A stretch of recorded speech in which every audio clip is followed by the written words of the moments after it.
Chapter 1. The Island Boys Beginning, 1769 to 1785. On a hot summer day, August 15th, 1769, in the small town of Ajaccio on the Mediterranean island of Corsica, a baby boy entered the world who would one day shake the very foundations of Europe. This child was born Napoleon Bonaparte, though the world would later know him simply as Napoleon. His birth came at a moment of incredible historical significance, occurring just 1 year after France had purchased Corsica from the Italian city-state of Genoa in 1768. This timing would prove crucial to Napoleon's destiny, as he was born a French citizen by the narrowest of margins, yet his heart and early identity remained deeply rooted in Corsican soil. The Bonaparte family, despite their later claims to ancient nobility, were actually minor aristocrats who had arrived in Corsica from Italy several generations earlier. Charles Bonaparte, Napoleon's father, was a lawyer with political ambitions who had initially supported Corsican independence but later switched sides to serve the French administration when it became clear that resistance was futile. This pragmatic flexibility would become a family trait that Napoleon himself would inherit and perfect. Charles was a charming and ambitious man who spoke fluent Italian and French, skills that helped him navigate the complex political landscape of newly French Corsica. Napoleon's mother, Letizia Ramolino Bonaparte, came from a family that had been established in Corsica for centuries. She was known for her remarkable strength of character, strict discipline, and fierce protection of her children. Letizia would bear 13 children, though only 8 survived to adulthood, a common tragedy in the 18th century. The Bonaparte household was a bustling, chaotic place where Italian was spoken as often as French, and Corsican dialect filled the air during emotional moments. Young Napoleon, the second son after his older brother Joseph, grew up in this multilingual environment that would forever mark him as an outsider in French society. The family lived in a modest stone house on Rue Saint-Charles in Ajaccio, with rooms that were cramped but filled with the energy of many children, the smell of Mediterranean cooking, the sound of heated political discussions between Charles and his visitors, and the constant chatter of siblings created the backdrop of Napoleon's earliest memories.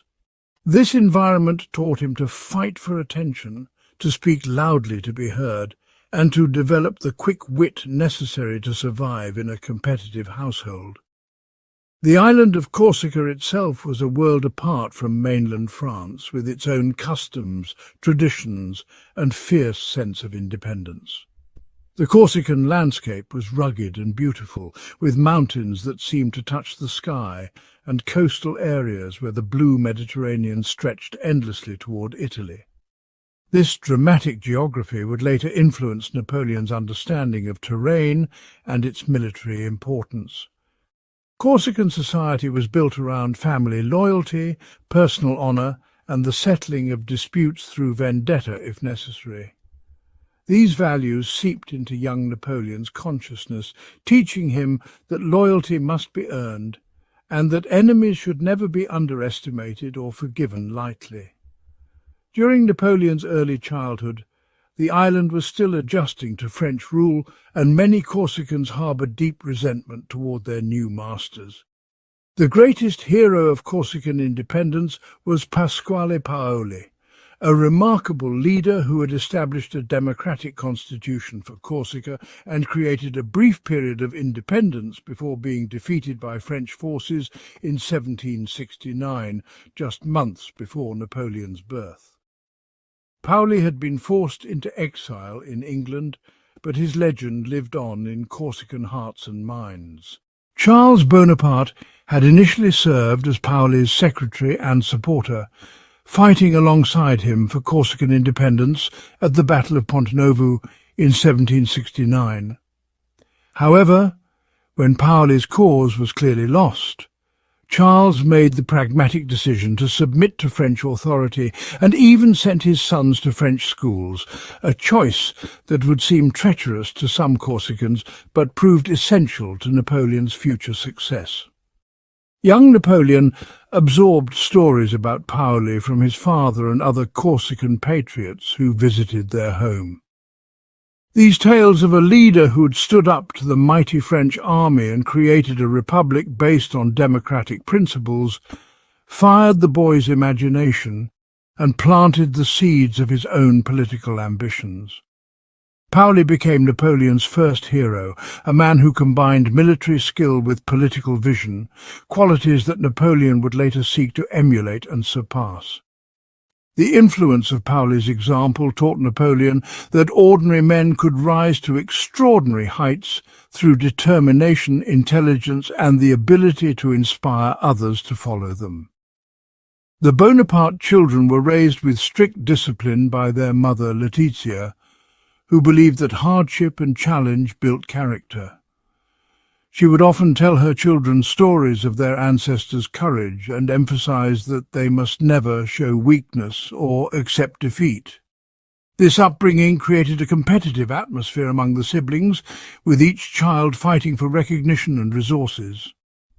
Napoleon, though small in stature even as a child, quickly established himself as the natural leader among his brothers and sisters. His older brother Joseph was gentler and more scholarly, while Napoleon possessed a fierce energy and commanding presence that made others listen when he spoke. He organized his siblings into games that resembled military campaigns, assigning roles and creating strategies for imaginary battles that they would fight in the family's small garden or in the countryside around Ajaccio. Even as a young boy, Napoleon displayed an unusual ability to think several steps ahead and to see the bigger picture in any situation. When the children played hide-and-seek, he would not simply find a good hiding place, but would anticipate where the seeker would look first and plan accordingly. When they played war games with toy soldiers, he would spend hours studying the miniature battlefield, moving pieces around to test different tactical approaches. His siblings noticed that Napoleon seemed to have an instinctive understanding of how to use the terrain to his advantage, positioning his toy armies behind rocks or trees in ways that would give them the best chance of victory.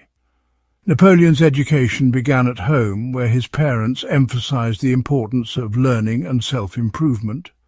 Charles Bonaparte, despite his modest income, invested heavily in his children's education because he understood that knowledge and skills were the keys to advancement in French society. Napoleon learned to read and write in Italian before French, and his early reading included classical authors like Plutarch, whose Lives of Noble Greeks and Romans filled the boy's mind with stories of ancient heroes like Alexander the Great, Julius Caesar, and Hannibal. These biographies became Napoleon's favorite reading material, and he would memorize entire passages about military campaigns and political strategies.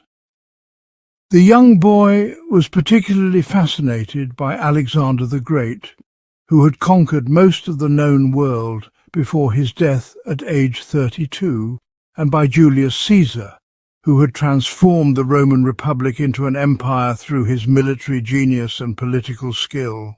When Napoleon was 9 years old, his father made a decision that would change the course of his son's life forever. Charles had been working to gain recognition from the French government as a member of the Corsican nobility, a status that would entitle his children to scholarships at French military schools. Through a combination of legal manoeuvring, political connections, and probably some creative interpretation of genealogical records, Charles succeeded in having the Bonaparte family officially recognized as French nobles. This achievement meant that Napoleon and his brothers could receive free education at prestigious French institutions, opportunities that would have been impossible for a Corsican family of modest means. In 1779, when Napoleon was just 9 years old, he left Corsica for the first time in his life to attend the Royal Military School at Brienne-le-Château in northeastern France. The journey from his warm Mediterranean homeland to the cold, unfamiliar landscape of northern France must have been traumatic for such a young child. He travelled with his older brother Joseph, who was being sent to a seminary to train for the priesthood, but the two boys would be separated at different schools, leaving Napoleon truly alone for the first time in his life. The boat ride across the Mediterranean and the long carriage journey through France gave Napoleon his first real glimpse of the world beyond Corsica, and he observed everything with the intense curiosity that would characterize his entire life.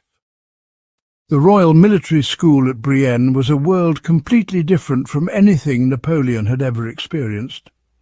The school was housed in a former monastery with long stone corridors, high ceilings, and an atmosphere of strict military discipline. The students, mostly sons of French aristocrats, lived in dormitories with simple beds, studied in classrooms heated only by small fireplaces, and followed a rigorous daily schedule that began before dawn and ended well after sunset. Napoleon, arriving as a small dark-skinned boy who spoke French with a strong Corsican accent, immediately stood out among his classmates. Many of the other students came from wealthy families with centuries of French noble heritage, and they looked down on this foreign scholarship student who seemed so different from themselves. The culture shock was immense for young Napoleon, who had never been away from his family or his island home. The food at Brienne was plain and often unappetizing compared to the rich Mediterranean cuisine he had grown up eating. The climate was harsh, with cold winters that seemed to last forever, and summers that were nothing like the warm, sunny weather of Corsica. Most difficult of all was the social isolation he experienced as an outsider among boys who had grown up together in French high society. Many of his classmates mocked his accent, called him names, and excluded him from their social groups.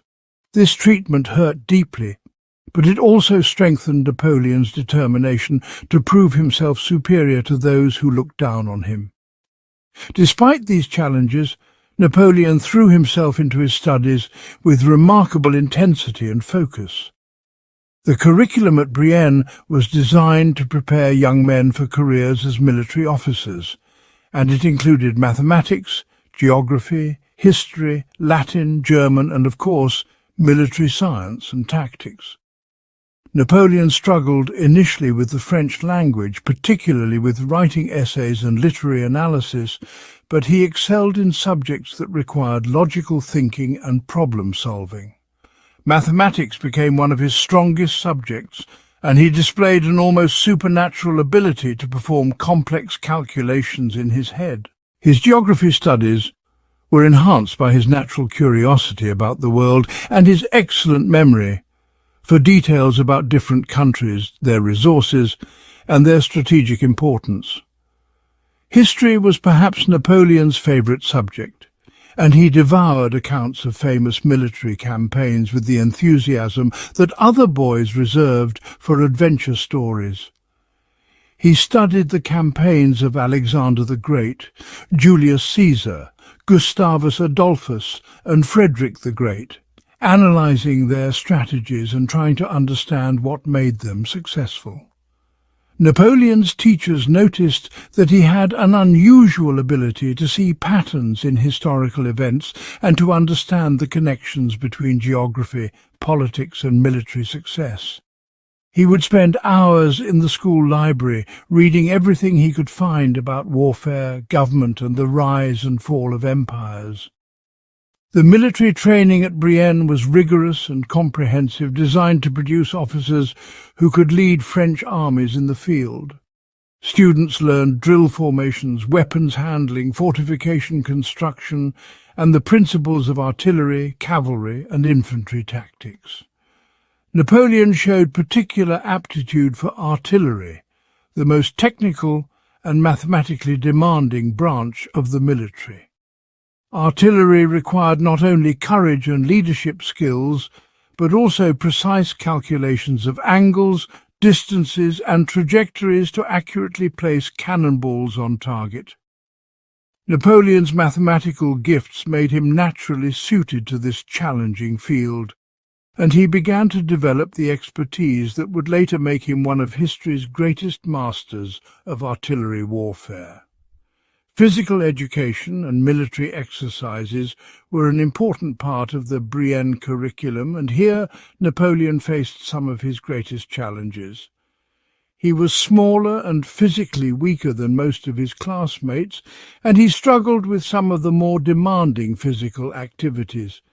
However, he compensated for his physical limitations through superior tactical thinking and an ability to motivate others to follow his lead.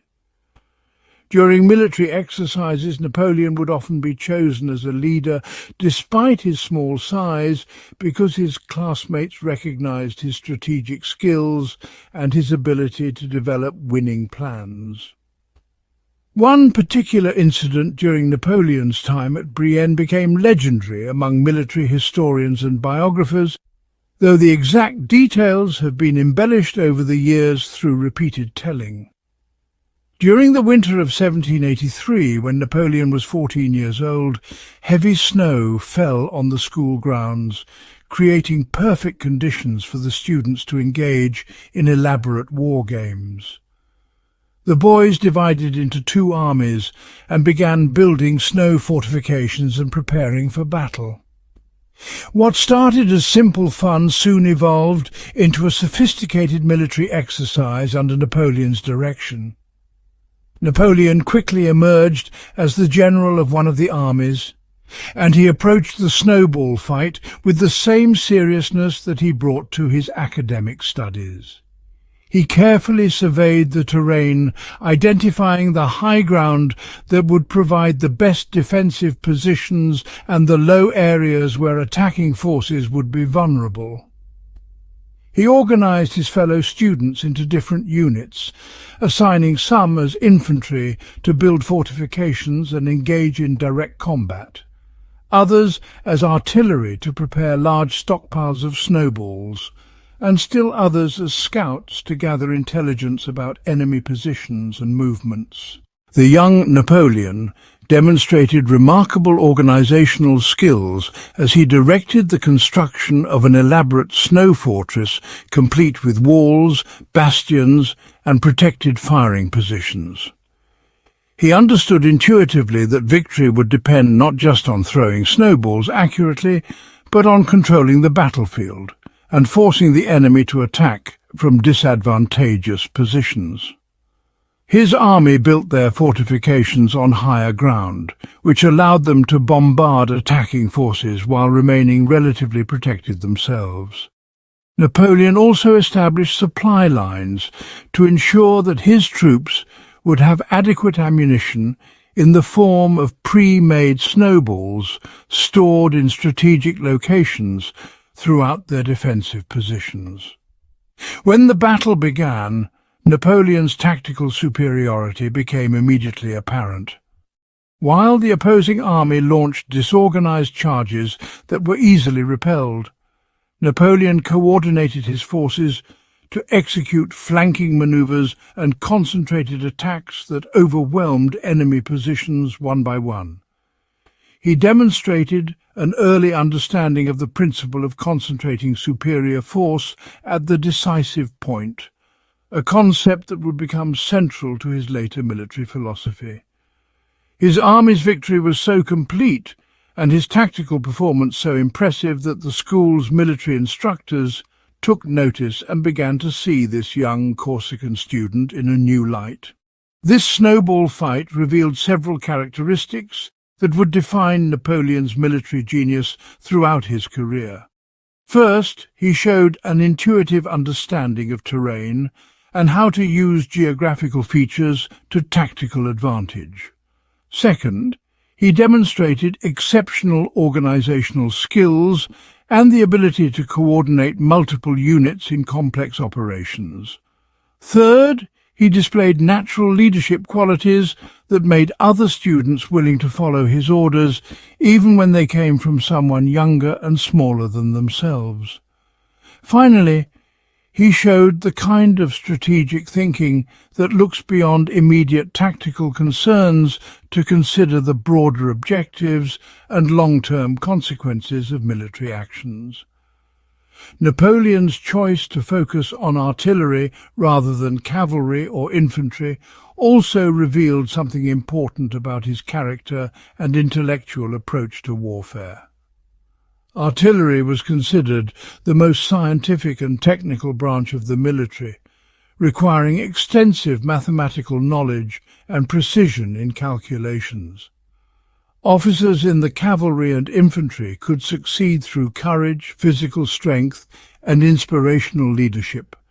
But artillery officers needed to master complex technical skills involving ballistics, engineering, and logistics. Napoleon's preference for artillery reflected his belief that warfare was not just about courage and tradition, but about applying scientific principles and technological advantages to achieve victory. The young Napoleon's academic performance at Brienne improved steadily throughout his 5 years at the school, and by the time he graduated in 1784, he had earned the respect of both his teachers and many of his fellow students. His final examinations were particularly strong in mathematics, geography, and military science, while he continued to struggle somewhat with literature and foreign languages other than Italian. The school's final report described him as a student of exceptional ability who would likely succeed in a military career if he could learn to control his ambition and work well with others. At the age of 15, Napoleon was selected to continue his education at the prestigious École Militaire in Paris, the most advanced military academy in France. This selection was a tremendous honour, as only the most promising students from the various royal military schools were chosen to attend the École Militaire. The school's mission was to produce the elite officer corps that would lead French armies, and graduation virtually guaranteed a commission as a second lieutenant in the Royal Army. For a young man from Corsica whose family had been French citizens for less than 20 years, this opportunity represented an almost unimaginable rise in social status and career prospects. The journey from Brienne to Paris in the autumn of 1784 marked another major transition in Napoleon's young life. Paris was the largest city in Europe, with over 500,000 inhabitants, magnificent palaces, broad boulevards, and cultural attractions beyond anything Napoleon had ever imagined. The École Militaire itself was housed in a beautiful building designed by some of France's greatest architects, with spacious classrooms, well-equipped laboratories, and an extensive library containing thousands of books on military science, history, and mathematics. The students at the École Militaire represented the cream of French military education, young men who would graduate to become generals, admirals, and ministers in service to the crown. Napoleon's year at the École Militaire was intense and challenging, as the curriculum was designed to provide the final polish necessary for future military leaders. He studied advanced mathematics, including calculus and analytical geometry, which would prove essential for artillery calculations. He learned engineering and fortification design, skills that would allow him to plan sieges and design defensive positions. He studied military history in even greater depth, analyzing the campaigns of famous generals and learning to identify the principles that led to victory or defeat. Perhaps most importantly, he learned about military administration and logistics, the unglamorous but essential skills needed to keep armies supplied, equipped, and ready for battle.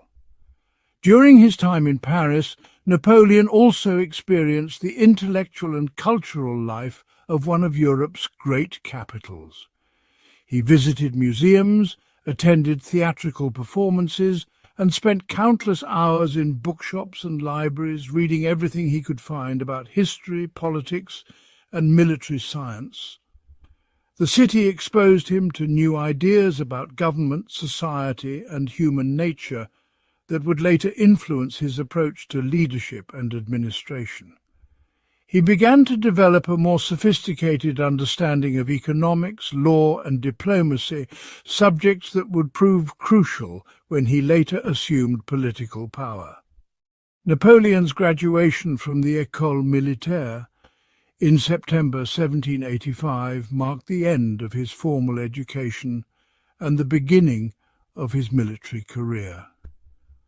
At just 16 years old, he was commissioned as a second lieutenant in the artillery regiment of La Fère, one of the most prestigious units in the French army. This achievement was remarkable for someone so young, particularly someone from Corsica, whose family had no military tradition or powerful connections in French society. Napoleon had succeeded through pure merit, demonstrating the intellectual ability and determination that would carry him to even greater heights in the years to come. The transformation of Napoleon from a lonely, homesick boy arriving at Brienne to a confident young officer graduating from the École Militaire represented far more than just educational achievement.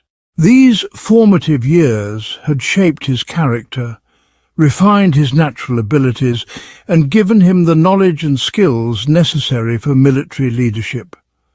More importantly, they had taught him that success in French society was possible for those willing to work harder and think more clearly than their competitors. The boy who had once been mocked for his foreign accent and humble origins had proven himself equal to the sons of the greatest families in France. Looking back on these early years, it becomes clear that Napoleon's later success was not simply the result of luck or favourable circumstances, but rather the natural outgrowth of talents and character traits that were evident from his earliest childhood. His ability to think strategically, his determination to overcome obstacles, his skill at inspiring others to follow his leadership, and his relentless pursuit of knowledge and self-improvement were all apparent long before he became famous as a general or emperor. The island boy from Corsica had used his outsider status not as an excuse for failure, but as motivation for extraordinary achievement, setting the stage for a career that would reshape the map of Europe and influence the course of world history. Chapters 2, 3, The Revolutionary Forge and Italian Lightning, 1785 to 1797. When 16-year-old Second Lieutenant Napoleon Bonaparte graduated from the École Militaire in September 1785 and received his commission in the artillery regiment of La Fère, France was still ruled by King Louis XVI and seemed as stable as it had been for centuries. The young Corsican officer could hardly have imagined that within just 4 years revolution would sweep away the monarchy, execute the king, and transform France into a republic that would wage war against all of Europe. These revolutionary years would forge Napoleon's character, test his abilities, and provide the opportunities that would launch him from obscure provincial officer to the most famous military commander in the world. Napoleon's first posting took him to the garrison town of Valence in southeastern France, where he served with the regiment of La Fère from 1785 to 1786. Life as a junior artillery officer was often boring and routine, with long periods of peacetime duty broken only by training exercises and administrative tasks. Napoleon found himself with considerable free time, which he used to continue the voracious reading that had begun during his school years. He devoured books on military history, political philosophy and classical literature, often reading late into the night by candlelight in his small quarters. His fellow officers noticed that this serious young Corsican was different from most of them, preferring books to drinking and gambling, and showing an intensity of purpose that seemed unusual for someone so young. During this period, Napoleon began keeping detailed notebooks where he recorded his thoughts on military strategy, political theory, and historical analysis. These early writings reveal a brilliant mind grappling with complex ideas about warfare, government, and human nature. He studied the campaigns of Julius Caesar with particular attention, analyzing how the Roman general had used speed, surprise, and political skill to conquer Gaul and transform the Roman Republic. Napoleon was fascinated by Caesar's ability to combine military genius with political acumen, seeing in the ancient Roman a model for how a great commander could reshape the world through force of will and superior intellect. The young officer also immersed himself in the works of military theorists like Marshal Maurice de Saxe and the Chevalier de Folard, learning about the evolution of warfare from ancient times to the 18th century. He studied the campaigns of Alexander the Great, paying particular attention to how the Macedonian king had adapted his tactics to different enemies and terrain. From Frederick the Great of Prussia, Napoleon learned about the importance of rapid movement, concentrated attacks, and the psychological impact of aggressive leadership. These classical influences would later merge with Napoleon's own innovations to create a revolutionary approach to warfare that would dominate European battlefields for 2 decades. In 1786, Napoleon received permission to return to Corsica on extended leave, ostensibly for family reasons, but actually because of his growing involvement in Corsican politics. The island was experiencing significant political turmoil as different factions competed for power and influence under French rule. Napoleon initially aligned himself with the Corsican independence movement, seeing in it an opportunity to follow in the footsteps of his childhood hero Pasquale Paoli, who had returned from exile in England and was once again leading the struggle for Corsican autonomy. Napoleon's involvement in Corsican politics during the late 1780s was complex and sometimes contradictory, reflecting both his genuine love for his homeland and his growing understanding of political realities. He wrote passionate pamphlets advocating for Corsican rights and even attempted to organize military resistance to French authority. However, his experiences during this period gradually convinced him that Corsican independence was impossible given France's military superiority and the island's economic dependence on the mainland.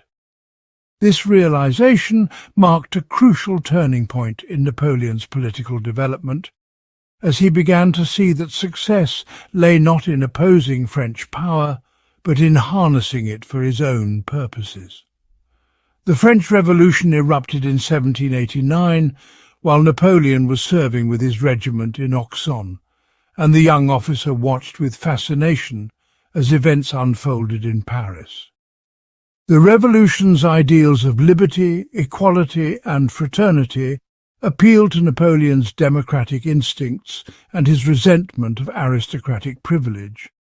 But he was also troubled by the chaos and violence that accompanied the overthrow of the old order.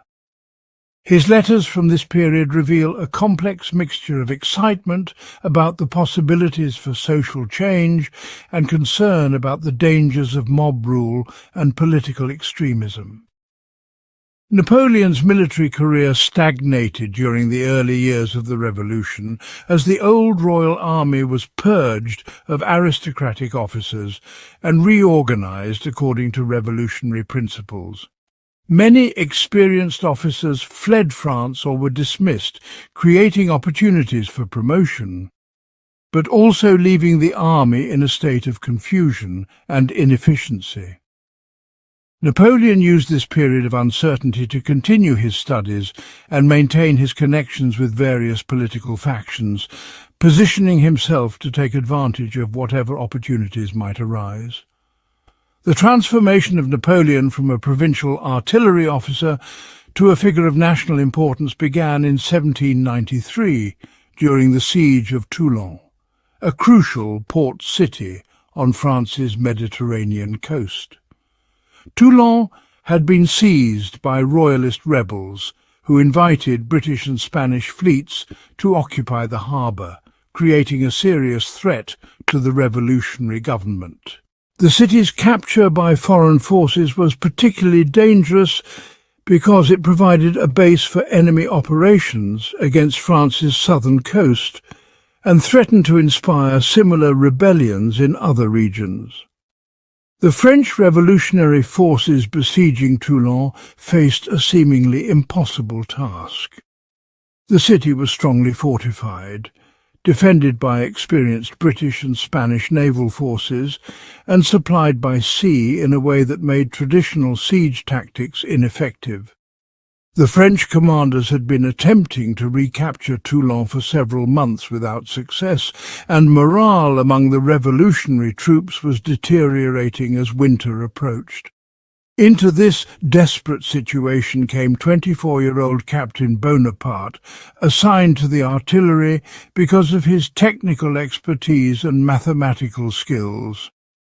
Napoleon's first action at Toulon was to conduct a thorough reconnaissance of the city's defences, studying the terrain and analysing the positioning of enemy fortifications.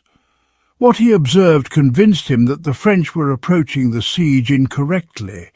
Instead of attempting to storm the city's walls directly, Napoleon realised that the key to victory lay in controlling the harbour itself.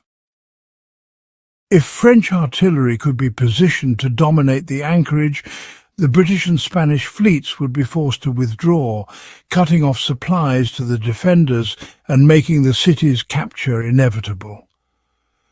The plan that Napoleon developed was brilliant in its simplicity and revolutionary in its approach to siege warfare. He identified a peninsula called Les Guillettes that jutted into Toulon's harbour, recognizing that heavy cannons placed on this high ground could fire directly into the anchorage and make it impossible for enemy ships to remain at anchor. However, Les Guillettes was defended by a strong fort that the French had been unable to capture in previous attempts. Napoleon's innovation lay in his understanding that the fort could be taken not through direct assault, but through a carefully coordinated attack that combined artillery bombardment with infantry assault at precisely the right moment. Napoleon's superiors were initially sceptical of his plan, particularly because it came from such a young and relatively inexperienced officer. However, the desperate situation at Toulon and Napoleon's compelling presentation of his strategy eventually won over the commanders. He was given permission to position his artillery batteries according to his design and to coordinate the attack on Les Guillettes fort.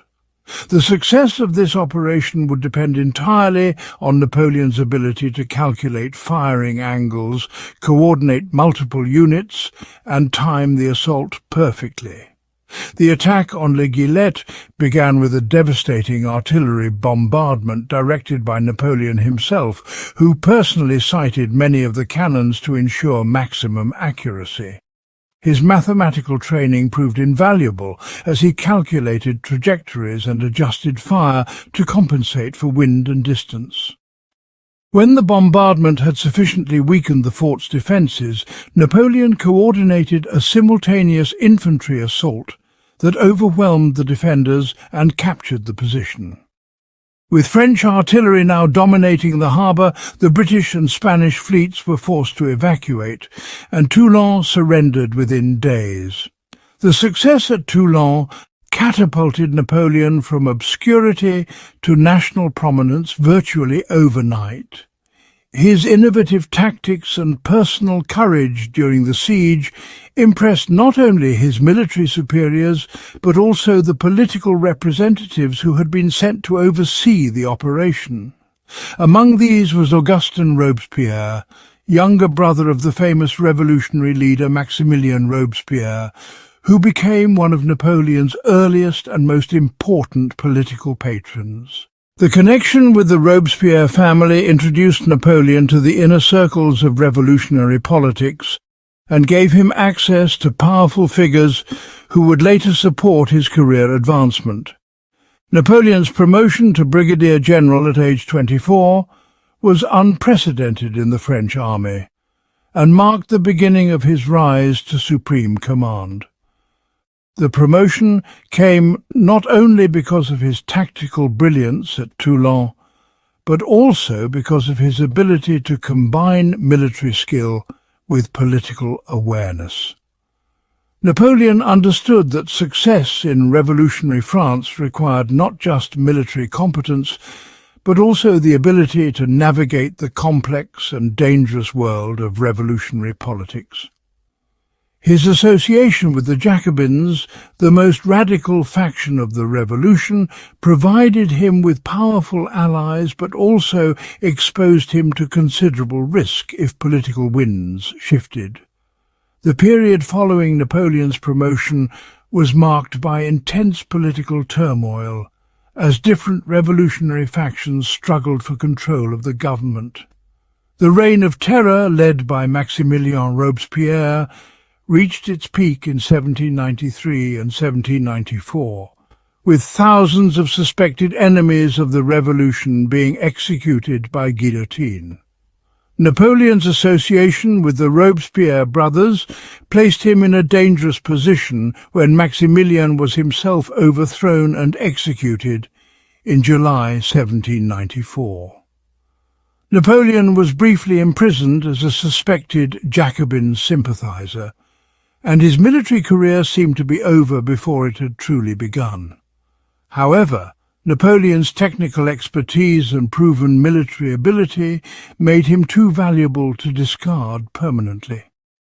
The revolutionary government, now led by the more moderate Directory, needed competent military officers to defend France against the coalition of European powers that had formed to crush the revolution.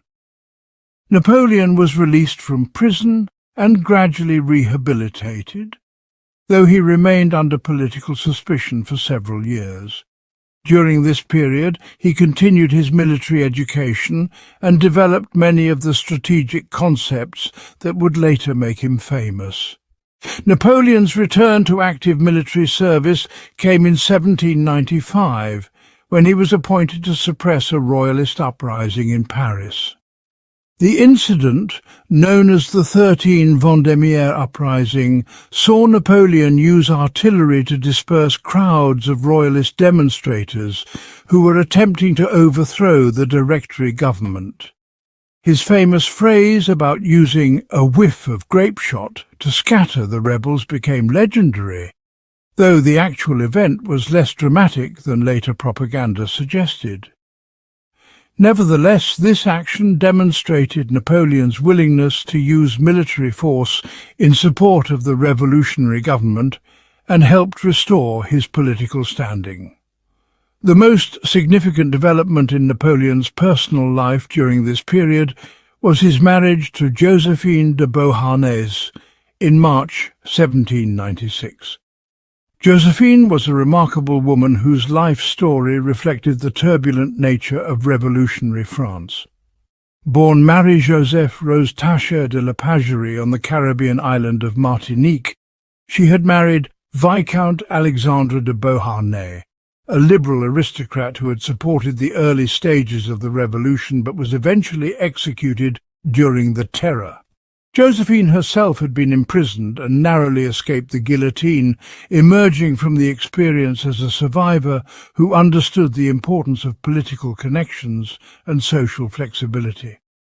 The relationship between Napoleon and Josephine was complex and passionate, combining genuine romantic attraction with clear political advantages for both parties. For Napoleon, marriage to Josephine provided access to Parisian society and political circles that would have been difficult for a Corsican officer to enter on his own. Josephine was already well connected among the Directory's leadership, particularly with Paul Barras, one of the most powerful figures in the government. For Josephine, marriage to the rising young general offered financial security and social status at a time when her own position was precarious. The wedding took place in a civil ceremony that reflected the revolutionary government's rejection of traditional religious marriage. Napoleon was deeply in love with Josephine, writing her passionate letters that revealed a romantic side of his character that contrasted sharply with his reputation for cold calculation. However, their relationship was complicated by Josephine's sophisticated worldliness and Napoleon's provincial background, as well as by practical considerations, such as their different financial situations and social expectations. Just 2 days after his wedding, Napoleon received the appointment that would transform his life and begin his rise to European fame. The Directory named him Commander-in-Chief of the Army of Italy, a position that placed him in charge of French forces fighting against Austrian and Piedmontese armies in northern Italy. This appointment came about through a combination of Napoleon's demonstrated military ability, his political connections through Josephine and other revolutionary figures, and the Directory's need for aggressive leadership to reverse French military fortunes in Italy. The Army of Italy that Napoleon inherited in March 1796 was in deplorable condition, reflecting the broader challenges facing the French military during the revolutionary period. The army consisted of approximately 30,000 men, but many were poorly equipped, inadequately supplied, and demoralized by a series of defeats and setbacks. Discipline was poor, desertion rates were high, and the soldiers had not been paid in months. Many officers were inexperienced or incompetent, having been promoted based on political loyalty rather than military skill. The army's artillery was insufficient, its cavalry was weak, and its supply system was practically non-existent. Napoleon's first task was to transform this collection of dispirited troops into an effective fighting force capable of defeating the experienced Austrian and Piedmontese armies that controlled most of northern Italy. His approach to this challenge revealed many of the leadership qualities that would later make him legendary. Rather than attempting to impose discipline through harsh punishment, Napoleon focused on inspiring his soldiers through personal example and by addressing their most immediate concerns. He arranged for back pay to be distributed, improved food supplies, and ensured that medical care was available for sick and wounded soldiers. More importantly, Napoleon began to communicate directly with his troops in a way that was revolutionary for 18th-century armies. He issued proclamations that explained the strategic situation and outlined his plans for victory, treating ordinary soldiers as intelligent partners in the military enterprise rather than as mere instruments of war. His famous address to the Army of Italy upon taking command exemplified this approach, promising the soldiers that he would lead them to victory and glory in the fertile plains of northern Italy.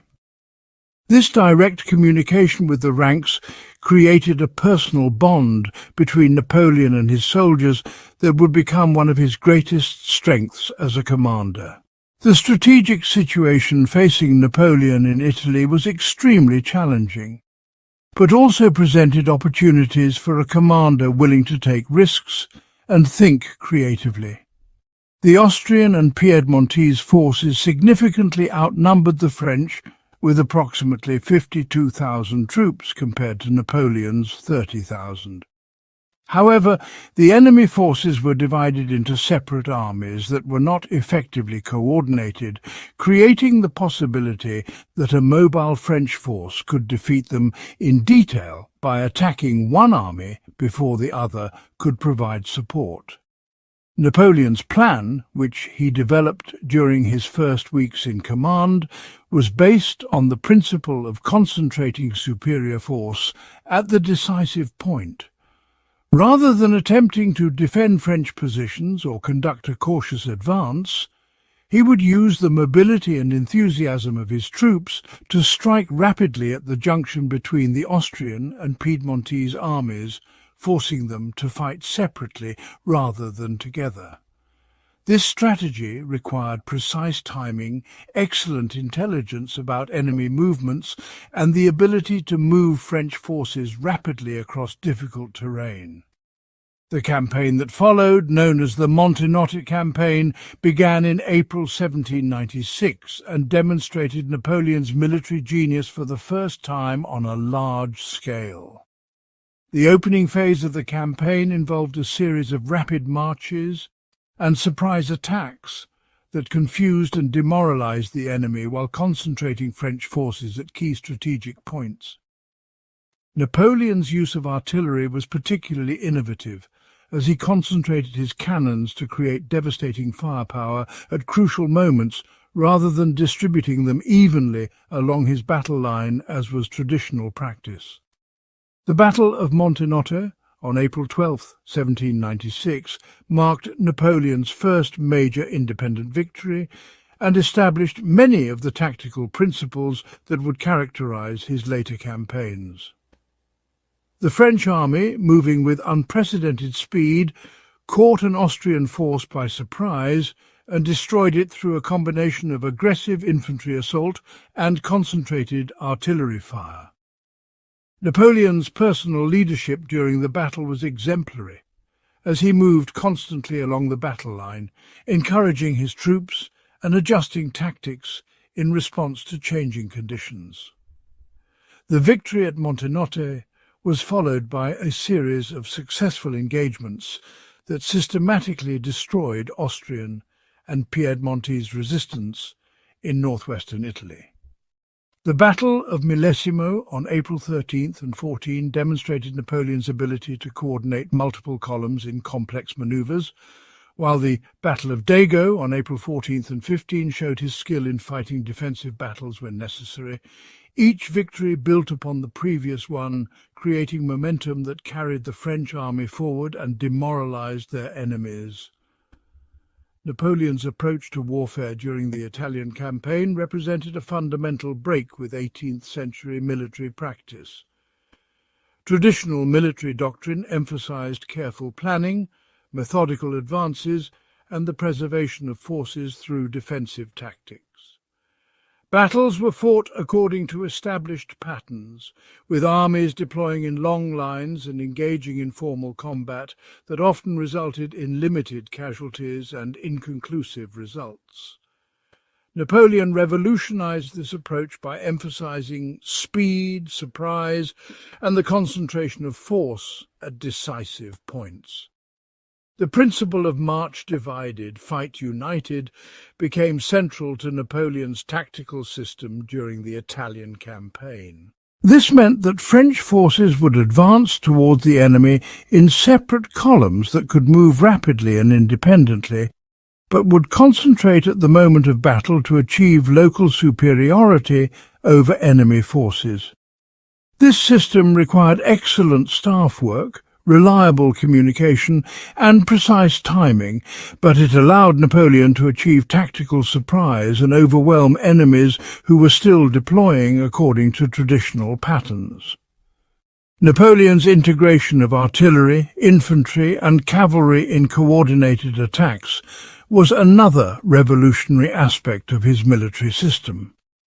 Previous commanders had tended to use these different arms separately, with artillery providing preliminary bombardment, infantry conducting the main assault, and cavalry pursuing defeated enemies.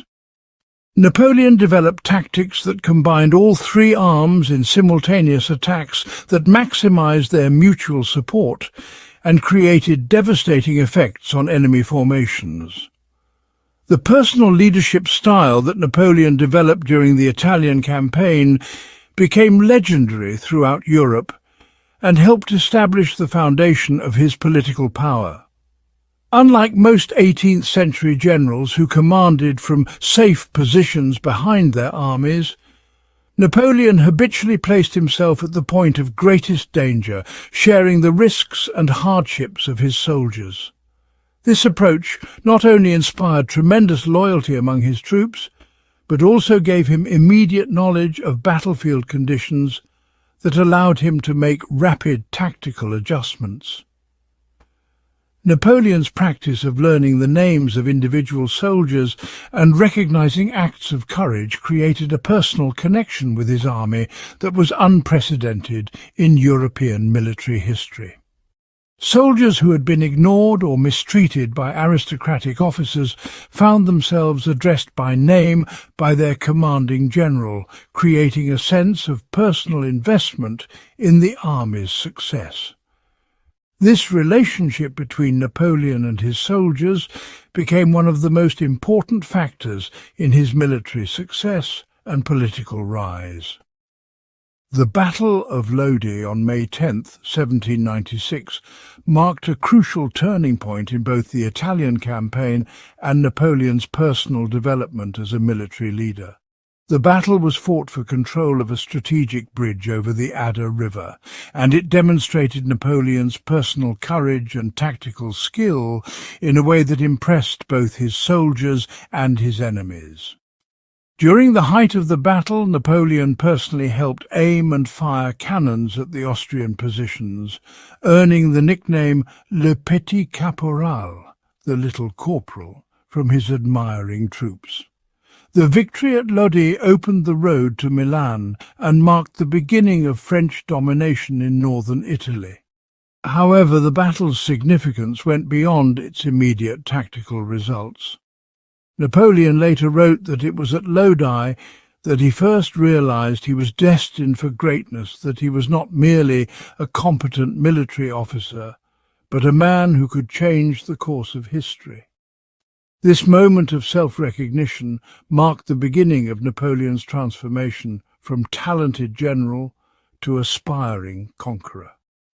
The Siege of Mantua, which began in June 1796, and lasted until February 1797, demonstrated Napoleon's ability to conduct complex military operations over extended periods. Mantua was the strongest fortress in northern Italy and the key to Austrian control of the region. The city's capture required not only skill in siege warfare, but also the ability to defeat multiple Austrian relief armies that were sent to break the siege. Napoleon's handling of the Mantua campaign showed his mastery of both offensive and defensive operations, as he simultaneously maintained the siege while fighting and defeating 4 separate Austrian armies. The Battle of Arcole in November 1796 became one of the most famous engagements of Napoleon's career, largely because of the legendary account of his personal heroism during the fighting. According to the story that became part of Napoleonic mythology, Napoleon seized a flag and led a charge across a narrow bridge under heavy enemy fire, inspiring his troops to victory through his personal courage. While the historical reality was probably less dramatic than the legend suggests, there is no doubt that Napoleon's leadership during the battle was exceptional, and that his personal bravery played a crucial role in the French victory.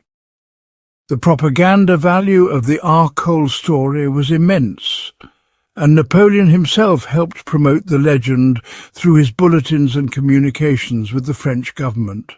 The image of the young general leading his troops across the bridge became a powerful symbol of revolutionary France's military resurgence and helped establish Napoleon's reputation throughout Europe.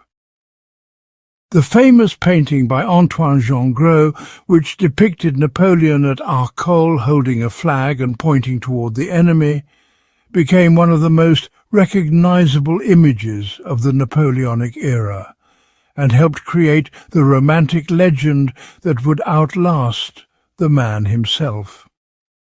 The Battle of Rivoli in January 1797 represented perhaps the finest example of Napoleon's tactical genius during the Italian campaign. Faced with a complex Austrian attack involving multiple columns converging on his position, Napoleon demonstrated his ability to analyze rapidly changing battlefield conditions and coordinate a defensive victory that destroyed the Austrian army. The battle showcased Napoleon's mastery of what military theorists call interior lines, the ability to use central position and rapid movement to concentrate superior force against different parts of an enemy army in sequence. The Italian campaign's military successes were matched by Napoleon's growing political and administrative abilities. As French forces conquered Austrian and Piedmontese territories, Napoleon found himself responsible for governing conquered populations and organizing new political systems. His approach to civil administration revealed the same innovative thinking that characterized his military leadership. Rather than simply imposing French rule, Napoleon sought to create local governments that would support French interests while appealing to Italian nationalist sentiments. The creation of client republics in northern Italy demonstrated Napoleon's understanding that military conquest must be followed by political organization if it is to produce lasting results. The Cispadane Republic, established in December 1796, and the Cisalpine Republic, created in July 1797, were designed to serve as buffers between France and Austria while providing models of revolutionary government for other Italian states. These republics adopted constitutions based on French revolutionary principles but adapted to local conditions and traditions. Napoleon's economic policies in conquered Italian territories revealed his practical understanding of the relationship between military success and financial resources. The Italian campaign was largely self-financing, as French forces systematically looted Italian treasures and imposed heavy contributions on conquered cities. This approach solved the immediate problem of paying and supplying the army, but it also demonstrated Napoleon's ruthless willingness to exploit conquered populations for French benefit. The Treaty of Campo Formio, signed in October 1797, marked the end of the Italian campaign and Napoleon's first major diplomatic achievement. The treaty, negotiated directly by Napoleon without authorization from the Directory government, gave France control of Belgium and the left bank of the Rhine, while recognizing Austrian dominance in much of northern Italy. The agreement represented a significant diplomatic victory for France and established Napoleon's reputation as a skilled negotiator who could achieve political objectives through a combination of military pressure and diplomatic skill. Napoleon's unauthorized negotiation of Campo Formio revealed his growing independence from the Directory government and his willingness to act on his own initiative when he believed French interests were at stake. This independence would become a source of tension between Napoleon and the civilian government, but it also demonstrated his evolving understanding of the relationship between military command and political power. The young general was learning that ultimate success required not just military victory, but also the ability to translate military success into lasting political advantage. The Italian campaign's conclusion found Napoleon transformed from an obscure artillery officer into the most famous military commander in Europe. His victories had saved the French Revolution from foreign invasion, established French dominance in northern Italy, and created a new model of warfare that would influence military thinking for generations. More importantly, the campaign had revealed Napoleon's unique combination of military genius, political acumen, and personal charisma that would carry him to even greater heights in the years to come. The legend of Napoleon's heroism at Arcole, while perhaps embellished in the telling, captured an essential truth about his leadership style and its psychological impact on both his soldiers and his enemies. Whether or not Napoleon actually seized a flag and led a charge across the bridge, there is no doubt that his personal courage and willingness to share danger with his troops created a powerful bond of loyalty that would sustain him through many future campaigns. The image of the young general braving enemy fire became a symbol of revolutionary France's military resurgence, and helped establish the romantic legend that would outlast the historical reality. The artistic depictions of Napoleon at Arcole, particularly the famous painting by Antoine Gingros, played a crucial role in creating the Napoleonic legend and establishing the visual vocabulary of Napoleonic propaganda. Gros' painting, with its dramatic lighting and heroic composition, transformed a specific military incident into a timeless symbol of leadership and courage. The image became one of the most reproduced and imitated artworks of the early 19th century, helping to spread Napoleon's fame throughout Europe and beyond. As Napoleon returned to France in December 1797, he was no longer simply a successful military commander, but a national hero whose achievements had captured the imagination of the French people. The Italian campaign had demonstrated not only his military genius, but also his political potential, and observers throughout Europe recognized that this young Corsican officer had become a force that could reshape the balance of power on the continent. The revolutionary forge had created a new type of leader, one who combined military brilliance with political vision and personal magnetism in ways that would soon challenge the existing order throughout Europe. Chapter 4. The Eastern Dream, 1798 to 1799. The Mediterranean sun blazed mercilessly as Napoleon Bonaparte stood on the deck of his flagship Lorient, gazing toward the horizon where the ancient land of Egypt awaited. It was May 1798, and the young general who had conquered Italy was about to embark on perhaps the most audacious and transformative expedition of his career. This was not merely another military campaign, but a grand vision that would blend conquest with science, ambition with enlightenment, and European military might with Oriental mystique. The Directory in Paris had grown increasingly wary of Napoleon's rising popularity and political ambitions. What better way to remove this potential threat than to send him on a glorious but distant expedition? Yet Napoleon saw through their intentions and transformed what might have been exile into opportunity. He envisioned Egypt not just as a stepping stone to further glory, but as the foundation of a new Eastern Empire that would rival Alexander the Great's conquests and simultaneously strike at Britain's most vulnerable point. The strategic calculations behind the Egyptian expedition were masterfully complex. Britain's wealth and power increasingly depended on its trade with India, a lifeline that passed through the eastern Mediterranean and overland routes through Egypt. By seizing Egypt, Napoleon could potentially sever this crucial connection, forcing Britain to negotiate from a position of weakness. The ancient land of the pharaohs also offered immense potential wealth through its strategic position controlling trade between Europe, Africa and Asia. Moreover, Egypt represented a gateway to India itself, where Napoleon dreamed of following Alexander's path and perhaps even allying with Tipu Sultan against British colonial expansion. However, Napoleon's vision extended far beyond mere military conquest.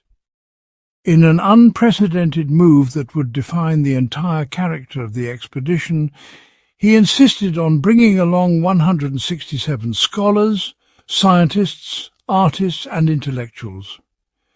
This was to be a conquest of the mind as much as of territory. The expedition included mathematicians like Gaspard Monge, naturalists, archaeologists, linguists, artists and engineers. Napoleon understood that lasting empire required more than military victory. It demanded the systematic study and understanding of the conquered land and its people. The fleet that departed from Toulon in May 1798 was massive by any standards, comprising over 400 vessels carrying 38,000 soldiers and sailors, plus the entire scholarly contingent. The secrecy surrounding their destination was so complete that even many of Napoleon's officers remained unaware they were bound for Egypt until they were well at sea. This operational security proved crucial, as British Admiral Horatio Nelson was already searching the Mediterranean for the French fleet, understanding that whatever Napoleon planned would threaten British interests significantly. The voyage itself became a floating university, with Napoleon organizing scientific discussions and lectures during the long journey. He had always been fascinated by learning and saw this expedition as an opportunity to position himself not just as a conqueror, but as a new Caesar, a philosopher-warrior who would bring enlightenment to the East while gaining glory for France. The scholars aboard quickly learned that their patron was no mere military brute, but a man of genuine intellectual curiosity who could discuss mathematics, history and philosophy with surprising depth. When the French fleet finally approached the Egyptian coast in late June 1798, Napoleon made a calculated decision that revealed his understanding of both military necessity and propaganda value. Rather than attempting to land at the heavily fortified Alexandria directly, he chose to land his forces at Marabut, several miles west of the city. This allowed his troops to avoid the worst of the coastal defences while still positioning them to take Alexandria quickly. The assault on Alexandria marked Napoleon's first encounter with the complexities of governing a predominantly Muslim population. The city fell after brief resistance, but Napoleon immediately faced the challenge of maintaining order while respecting local customs and religious sensibilities. His proclamations to the Egyptian people were masterpieces of political calculation, declaring that the French came as liberators, not conquerors, and that they respected Islam and sought only to free Egypt from Mamluk oppression. These proclamations represented a remarkable departure from traditional European attitudes toward Islamic societies. Napoleon declared himself and his army to be friends of Islam, claiming that the French Republic had already proven its respect for the Prophet by overthrowing the Pope and destroying the Knights of Malta. He promised to respect Islamic law and customs, to protect pilgrims to Mecca, and to govern Egypt in consultation with local religious leaders. Whether Napoleon genuinely believed these pronouncements or saw them purely as expedient propaganda, they demonstrated his sophisticated understanding of the importance of legitimacy in governance. The march from Alexandria to Cairo became a brutal introduction to the realities of desert warfare. European armies were simply unprepared for the scorching heat, the shortage of water, and the endless expanse of sand that seemed to swallow traditional military formations. Soldiers collapsed from heat exhaustion, equipment failed in the sand and dust, and the entire expedition began to question the wisdom of their enterprise. Napoleon maintained morale through a combination of inspirational rhetoric, harsh discipline, and the promise of the riches that awaited them in Cairo. It was during this march that Napoleon first encountered the Mamluks, the warrior caste that had ruled Egypt for centuries. These were not European soldiers trained in linear tactics and disciplined formations. The Mamluks were superb horsemen, individually brave and skilled in mounted combat, armed with curved sabres, pistols, and an intimate knowledge of desert warfare. Their colourful clothing, magnificent horses, and fierce battle cries presented a spectacle that both awed and intimidated the French soldiers, many of whom had never seen anything like these Oriental warriors.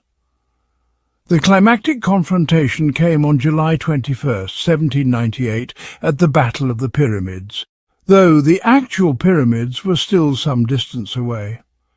Napoleon chose his ground carefully, positioning his forces with the Nile River protecting one flank and the desert extending to the other. As the Mamluk cavalry thundered across the sand in their traditional charge, Napoleon employed a tactical innovation that would become legendary in military history. Instead of the traditional linear formations used in European warfare, Napoleon arranged his troops in massive squares, with each division forming a hollow rectangle. Artillery pieces were positioned at the corners and centres of each square, while the infantry formed multiple ranks with bayonets fixed. This formation created a fortress-like structure that could fire in all directions while presenting an impenetrable barrier to cavalry charges. The soldiers in the centre of each square were protected by their comrades while still able to contribute to the fighting by passing ammunition and caring for the wounded. As the Mamluk cavalry approached, Napoleon reportedly cried out, "Soldiers, 40 centuries look down upon you." The psychological impact of this moment cannot be overstated.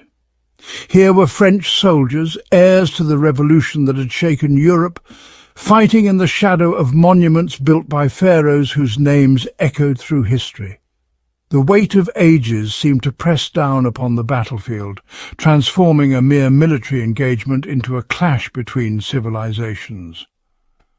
The battle itself was a devastating demonstration of the superiority of disciplined European military tactics over traditional Oriental warfare. The Mamluk charges broke like waves against the French squares, with artillery and musket fire cutting down horses and riders alike. The individual bravery of the Mamluks, magnificent though it was, could not overcome the collective discipline and superior firepower of the French forces. By evening, thousands of Mamluks lay dead on the battlefield, including many of their most prominent leaders, while French casualties remained remarkably light. The victory at the Pyramids opened the gates of Cairo to Napoleon and established his reputation throughout the Islamic world. News of the French victory spread rapidly along trade routes and pilgrimage paths, carrying tales of the European general who had defeated the legendary Mamluks in sight of the pyramids. For many Muslims, particularly those who had suffered under Mamluk rule, Napoleon's victory seemed almost miraculous, lending credence to his claims of divine favour and special destiny.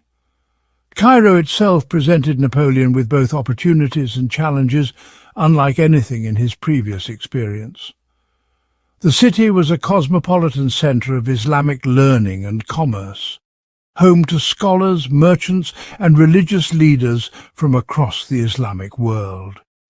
The famous Al-Azhar University had been a centre of Islamic scholarship for nearly 1,000 years, and Napoleon quickly recognized the importance of winning over its influential clerics and students. Napoleon's approach to governing Cairo revealed the depth of his political sophistication.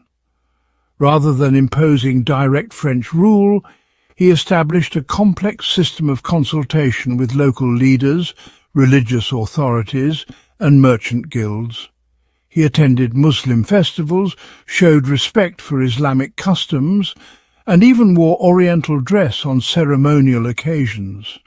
His officers were instructed to respect Islamic law regarding marriage, inheritance, and religious practice, even when these conflicted with French revolutionary principles. The scholarly contingent that had accompanied the expedition now began its systematic study of Egypt, launching investigations that would revolutionize European understanding of ancient and Islamic civilizations. The scholars mapped the country, studied its geology and natural history, documented its monuments and inscriptions, and began the process of deciphering hieroglyphic writing. Their work would eventually result in the monumental Description de l'Égypte, a comprehensive scientific and cultural survey that filled multiple volumes and influenced European art, architecture, and scholarship for generations. Among the discoveries made during this period, none would prove more significant than the Rosetta Stone, found by French soldiers working on fortifications near the town of Rosetta. This black granite slab, inscribed with the same text in hieroglyphic, Demotic, and Greek scripts, would eventually provide the key to deciphering ancient Egyptian writing and give birth to the modern science of Egyptology. Though the stone would eventually fall into British hands after Napoleon's departure, its discovery represented the kind of achievement that justified Napoleon's vision of combining conquest with scholarship. However, the expedition's fortunes were dramatically altered by events at sea. On August 1st, 1798, Admiral Nelson finally located the French fleet anchored in Aboukir Bay, near Alexandria. The Battle of the Nile, as it came to be known, resulted in the near-complete destruction of French naval power in the Mediterranean.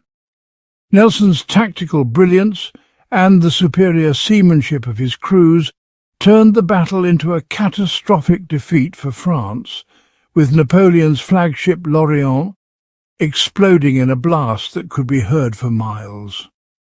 The destruction of the French fleet transformed the Egyptian expedition from a bold adventure into a potential trap. Cut off from France, unable to receive reinforcements or supplies, and facing increasingly hostile local populations, Napoleon found himself in a precarious position.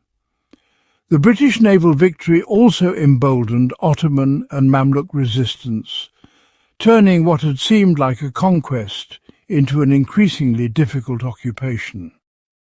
These challenges were compounded by the outbreak of plague in the French ranks. The disease, carried by fleas and spreading rapidly in the crowded, unsanitary conditions of army camps, began killing French soldiers at an alarming rate. The plague created not only a medical crisis, but a profound moral challenge for Napoleon, who was forced to make decisions that would haunt him for years.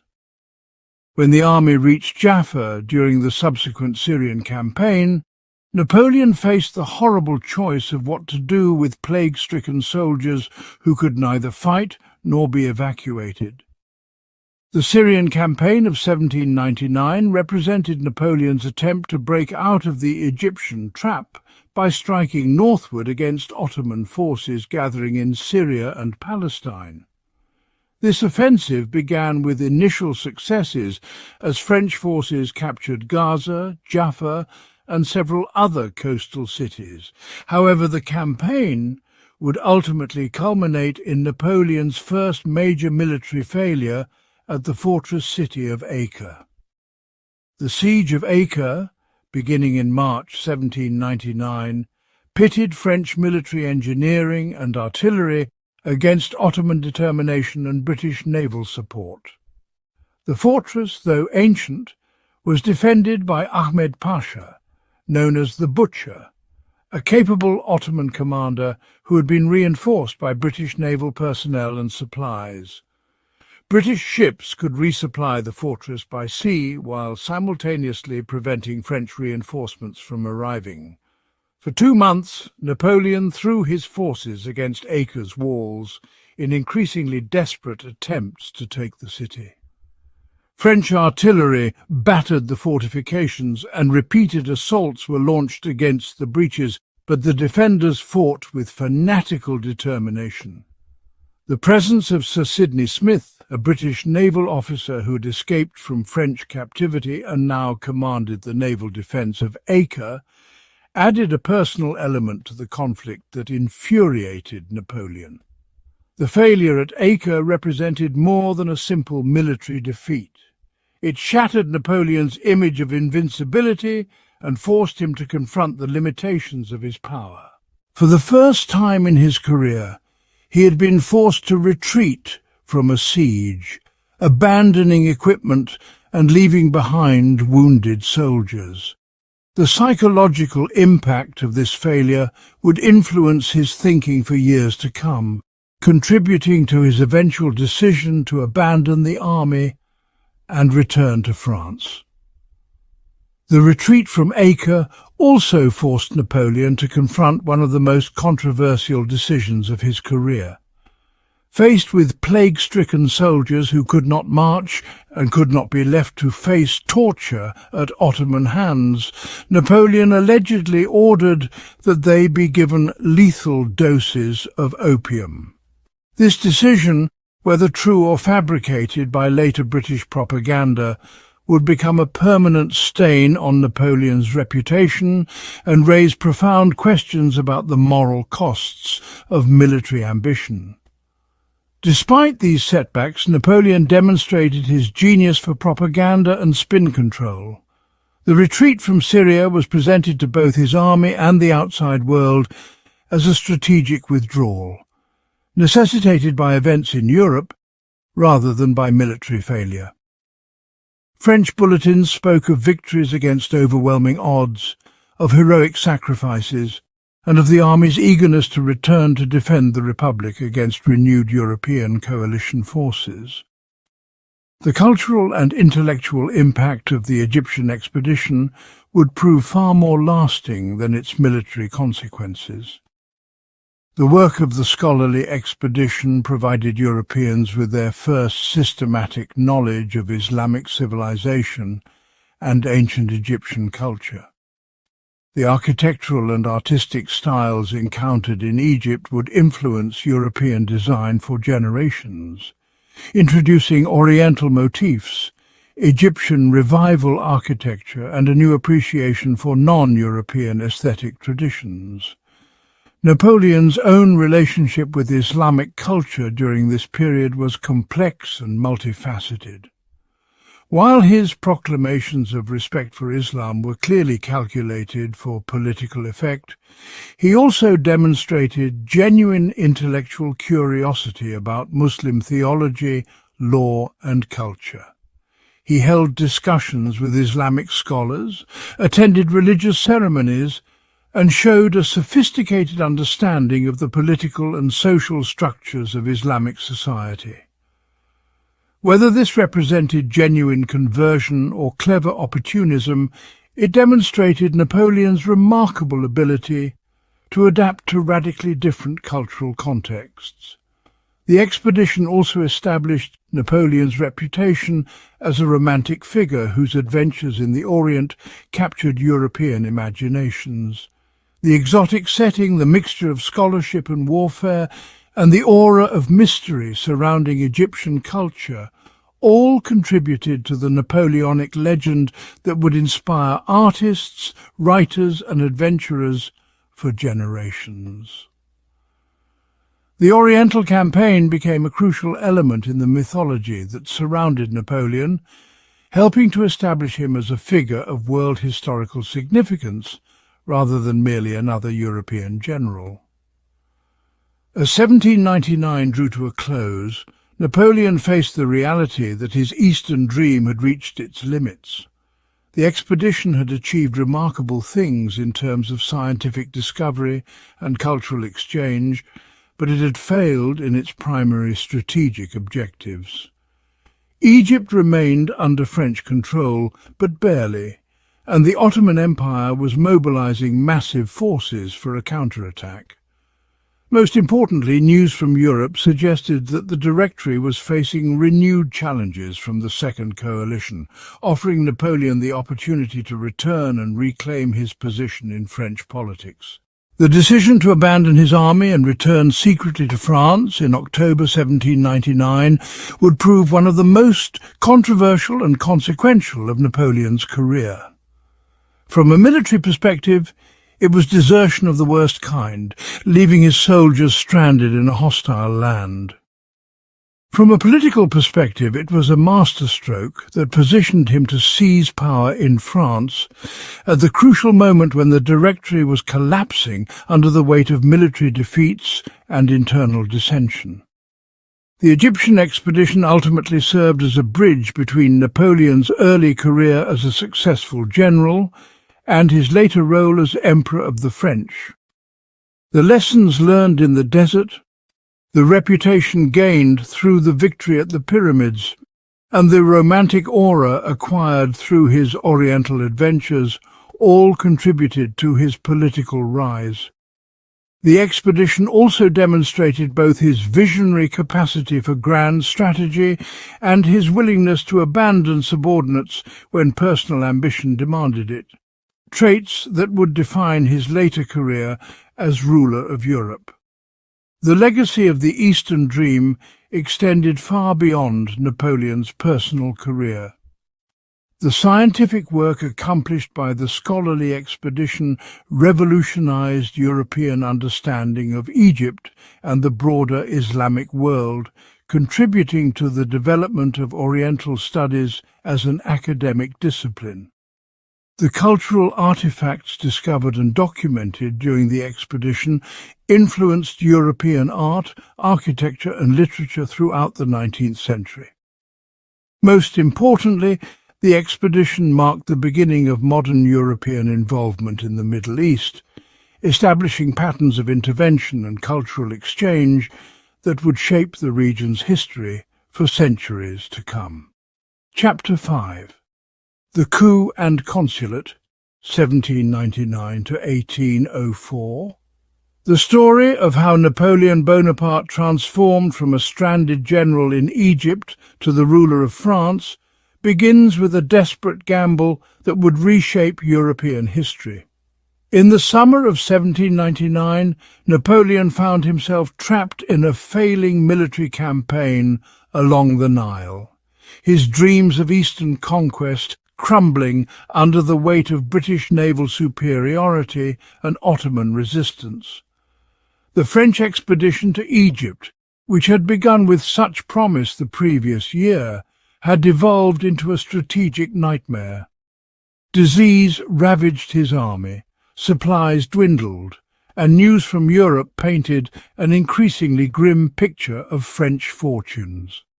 The British had destroyed the French fleet at the Battle of the Nile, effectively cutting off Napoleon's forces from reinforcement or retreat. Yet it was precisely this moment of apparent defeat that would provide Napoleon with the opportunity to seize control of France itself. The decision to abandon his army in Egypt represents one of the most controversial moments in Napoleon's career. Yet it also demonstrates his extraordinary ability to recognize and seize political opportunities.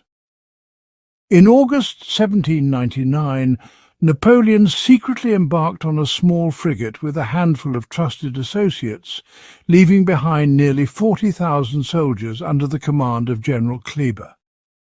This act, which could easily be characterized as desertion, was instead a calculated political maneuver.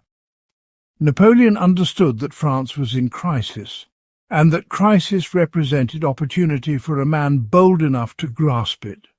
The journey back to France was perilous, requiring careful navigation through British-controlled waters, but Napoleon's luck held. He landed at Frejus on October 9, 1799, to find a nation desperate for leadership.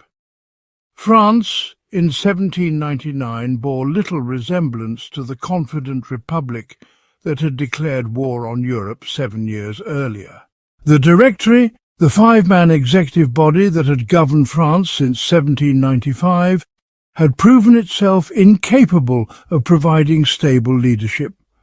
Military defeats had mounted throughout 1798 and 1799, with French armies suffering setbacks in Italy, Germany and the Low Countries. The Second Coalition, consisting of Austria, Russia, Britain and several smaller powers, had formed to contain French expansion and was achieving considerable success. French forces had been driven from most of their Italian conquests, and the threat of invasion loomed over France itself. Economic problems compounded military difficulties as the costs of constant warfare had drained the treasury and led to inflation, unemployment and social unrest. The political system itself had become a source of weakness rather than strength. The Directory's constitution, designed to prevent the emergence of a single strong leader, had instead created a system of competing factions and constant instability. Directors were regularly purged, elections were manipulated or annulled, and the government lurched from crisis to crisis without clear direction. Public confidence in the Republican government had eroded steadily, and many French citizens looked back nostalgically to the stability of the monarchy or forward hopefully to some form of strong leadership that could restore French greatness. This sentiment was particularly strong among the educated middle classes and the military, both groups that had initially supported the revolution but had grown disillusioned with its chaotic aftermath. It was into this atmosphere of crisis and uncertainty that Napoleon arrived, his reputation as a military genius intact, despite the Egyptian debacle. The French public, largely unaware of the details of the Eastern Campaign's failure, still remembered his spectacular victories in Italy. More importantly, Napoleon understood the political moment with remarkable clarity. He recognized that France needed a strong leader, but he also understood that any successful coup would need to maintain the appearance of legality and respect for republican institutions, at least initially. This insight would prove crucial to his success. The key to Napoleon's political rise lay in his alliance with Abbé Emmanuel Joseph Sieyès, one of the directors and a veteran of revolutionary politics. Sieyès, a former priest who had played a crucial role in the early stages of the revolution, had grown increasingly concerned about the Directory's weakness and France's military situation. He had concluded that France needed what he called a sword, a strong military leader who could provide the stability and leadership that the civilian government lacked. Initially, Sieyès had considered other generals, including Barthélemy Catherine Joubert. But Joubert's death in battle in August 1799 left him searching for an alternative.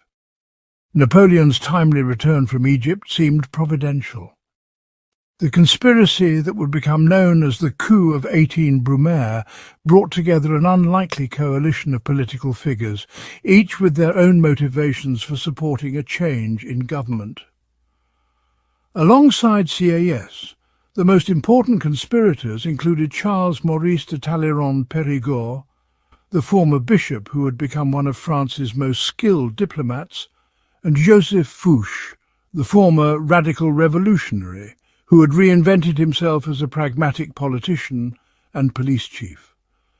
Talleyrand brought diplomatic expertise and connections with moderate politicians, while Fouché provided crucial intelligence about potential opposition and control over the security apparatus. Other important supporters included Napoleon's brother Lucien Bonaparte, who served as president of the Council of 500, and numerous generals and politicians who had grown frustrated with the Directory's ineffectiveness. The planning of the coup required extraordinary attention to detail and careful coordination of multiple moving parts. The conspirators needed to ensure that they could control both the military and the legislative bodies while maintaining the appearance of constitutional legality. They decided to use the constitutional provision that allowed the government to relocate the legislative councils in times of emergency, moving them from Paris to the Palace of Saint-Cloud, where they would be away from potential popular unrest and more easily controlled by military force. The conspiracy also required careful timing, as they needed to act before their opponents became aware of the plot, or before external military pressures made action impossible. On November 9, 1799, the first phase of the coup began with remarkable smoothness. CAS and Roger Ducos, another director, resigned their positions, creating a crisis in the executive branch. The remaining directors were placed under house arrest, and the Council of Ancients, the upper house of the legislature, was convinced to relocate to Saint-Cloud under the pretext of a supposed Jacobin plot against the government. Napoleon was appointed commander of the troops in Paris, giving him legal authority to use military force to protect the government. This initial phase succeeded largely because most of the key participants believed they were acting to save the Republic from its enemies, not to destroy it. The second day of the coup, November 10th, proved far more dramatic and nearly ended in disaster for Napoleon. At Saint-Cloud, Napoleon appeared before the legislative councils to explain the situation and gain their support for a new government. However, his performance was disastrous. Unused to the rough and tumble of legislative debate, Napoleon appeared nervous and gave a rambling, confused speech that failed to convince the deputies of the necessity for change. When he appeared before the Council of 500, the lower house, he was met with shouts of "Down with the dictator!" and "Outlaw him!" Some deputies may have even physically threatened him, forcing his grenadiers to escort him from the chamber. This moment represented perhaps the greatest crisis of Napoleon's early political career. Had the legislative councils succeeded in outlawing him, his political ambitions would have ended before they truly began. However, the coup was saved by the quick thinking of his brother Lucien and the loyalty of the soldiers. Lucien, as president of the Council of 500, dramatically declared that the deputies were being influenced by British gold and called upon the military to restore order. The soldiers, who had no particular loyalty to the Directory but great respect for Napoleon's military reputation, cleared the legislative chambers at bayonet point. With the deputies scattered, the remaining conspirators were able to establish a provisional government and begin the process of creating a new constitution. The new constitution, hastily drafted in the weeks following the coup, created the consulate, a three-man executive body with Napoleon as first consul. While this arrangement nominally preserved the appearance of shared power, the reality was that Napoleon dominated the new government from the beginning. The constitution granted the first consul extensive powers over military affairs, foreign policy, and domestic administration, while limiting the authority of the legislative bodies. More importantly, Napoleon's control over the military and his growing popularity with the French people gave him practical power that far exceeded his formal constitutional authority. The other two consuls, Sieyès and Ducos, soon found themselves relegated to largely ceremonial roles. With political power secured, Napoleon turned his attention to the massive task of rebuilding French institutions and restoring the country's military position. His approach to governance combined revolutionary ideals with practical administrative efficiency, creating a system that would profoundly influence not only France, but much of the world. One of his most significant achievements was the creation of the Napoleonic Code, a comprehensive legal framework that synthesized revolutionary principles with traditional legal concepts. The Code, formerly known as the Civil Code of the French, was promulgated in 1804 after years of careful drafting and debate. The Napoleonic Code represented a remarkable achievement in legal systematization, bringing together the best elements of French customary law, Roman law and revolutionary legislation into a coherent and practical framework. The Code enshrined many of the key principles of the French Revolution, including equality before the law, protection of property rights, and the abolition of feudalism. At the same time, it reflected more conservative social values, particularly regarding family relationships and the status of women. The Code established the principle of paternal authority within the family, limited women's property rights, and made divorce more difficult to obtain. This combination of revolutionary and conservative elements reflected Napoleon's pragmatic approach to governance and his understanding of the need to balance different social interests. The influence of the Napoleonic Code extended far beyond France's borders and continues to shape legal systems around the world today. As French armies conquered much of Europe, they carried the Code with them, introducing its principles to dozens of countries and regions. Even after Napoleon's defeat, many of these areas retained legal systems based on French civil law principles.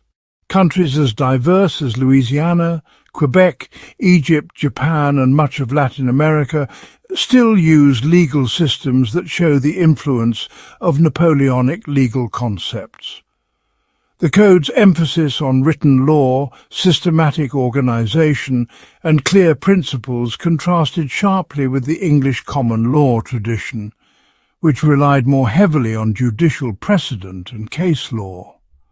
This difference between civil law and common law systems remains one of the fundamental divisions in world legal systems today. Napoleon's domestic reforms extended well beyond legal matters to encompass virtually every aspect of French society and government. One of his most important initiatives was the Concordat of 1801, an agreement with Pope Pius VII that resolved the religious conflicts that had plagued France since the Revolution began. The French Revolution had created a deep schism within French society over religious matters, as the government had attempted to bring the Catholic Church under state control through the civil constitution of the clergy. This policy had divided French Catholics between those who accepted the constitutional church and those who remained loyal to Rome, creating ongoing conflict and resistance, particularly in rural areas. The Concordat represented a masterful compromise that satisfied most of the competing interests involved in the religious question. Under the agreement, the Catholic Church regained its status as the religion of the majority of French people, while stopping short of being declared the official state religion. The Pope recognized the legitimacy of the French government and agreed that bishops would be nominated by the state, while the Church retained the right to invest them with spiritual authority. Most importantly for Napoleon, the Concordat ensured that church property that had been sold during the Revolution would not be returned to its original owners, protecting the interests of thousands of French citizens who had purchased this land. The agreement also provided state salaries for Catholic clergy, making them financially dependent on the government while ensuring their adequate support. The success of the Concordat in healing religious divisions within French society cannot be overstated. By resolving the conflict between church and state, Napoleon removed one of the most divisive issues in French politics and gained the support of millions of devout Catholics who had previously been alienated from the revolutionary government.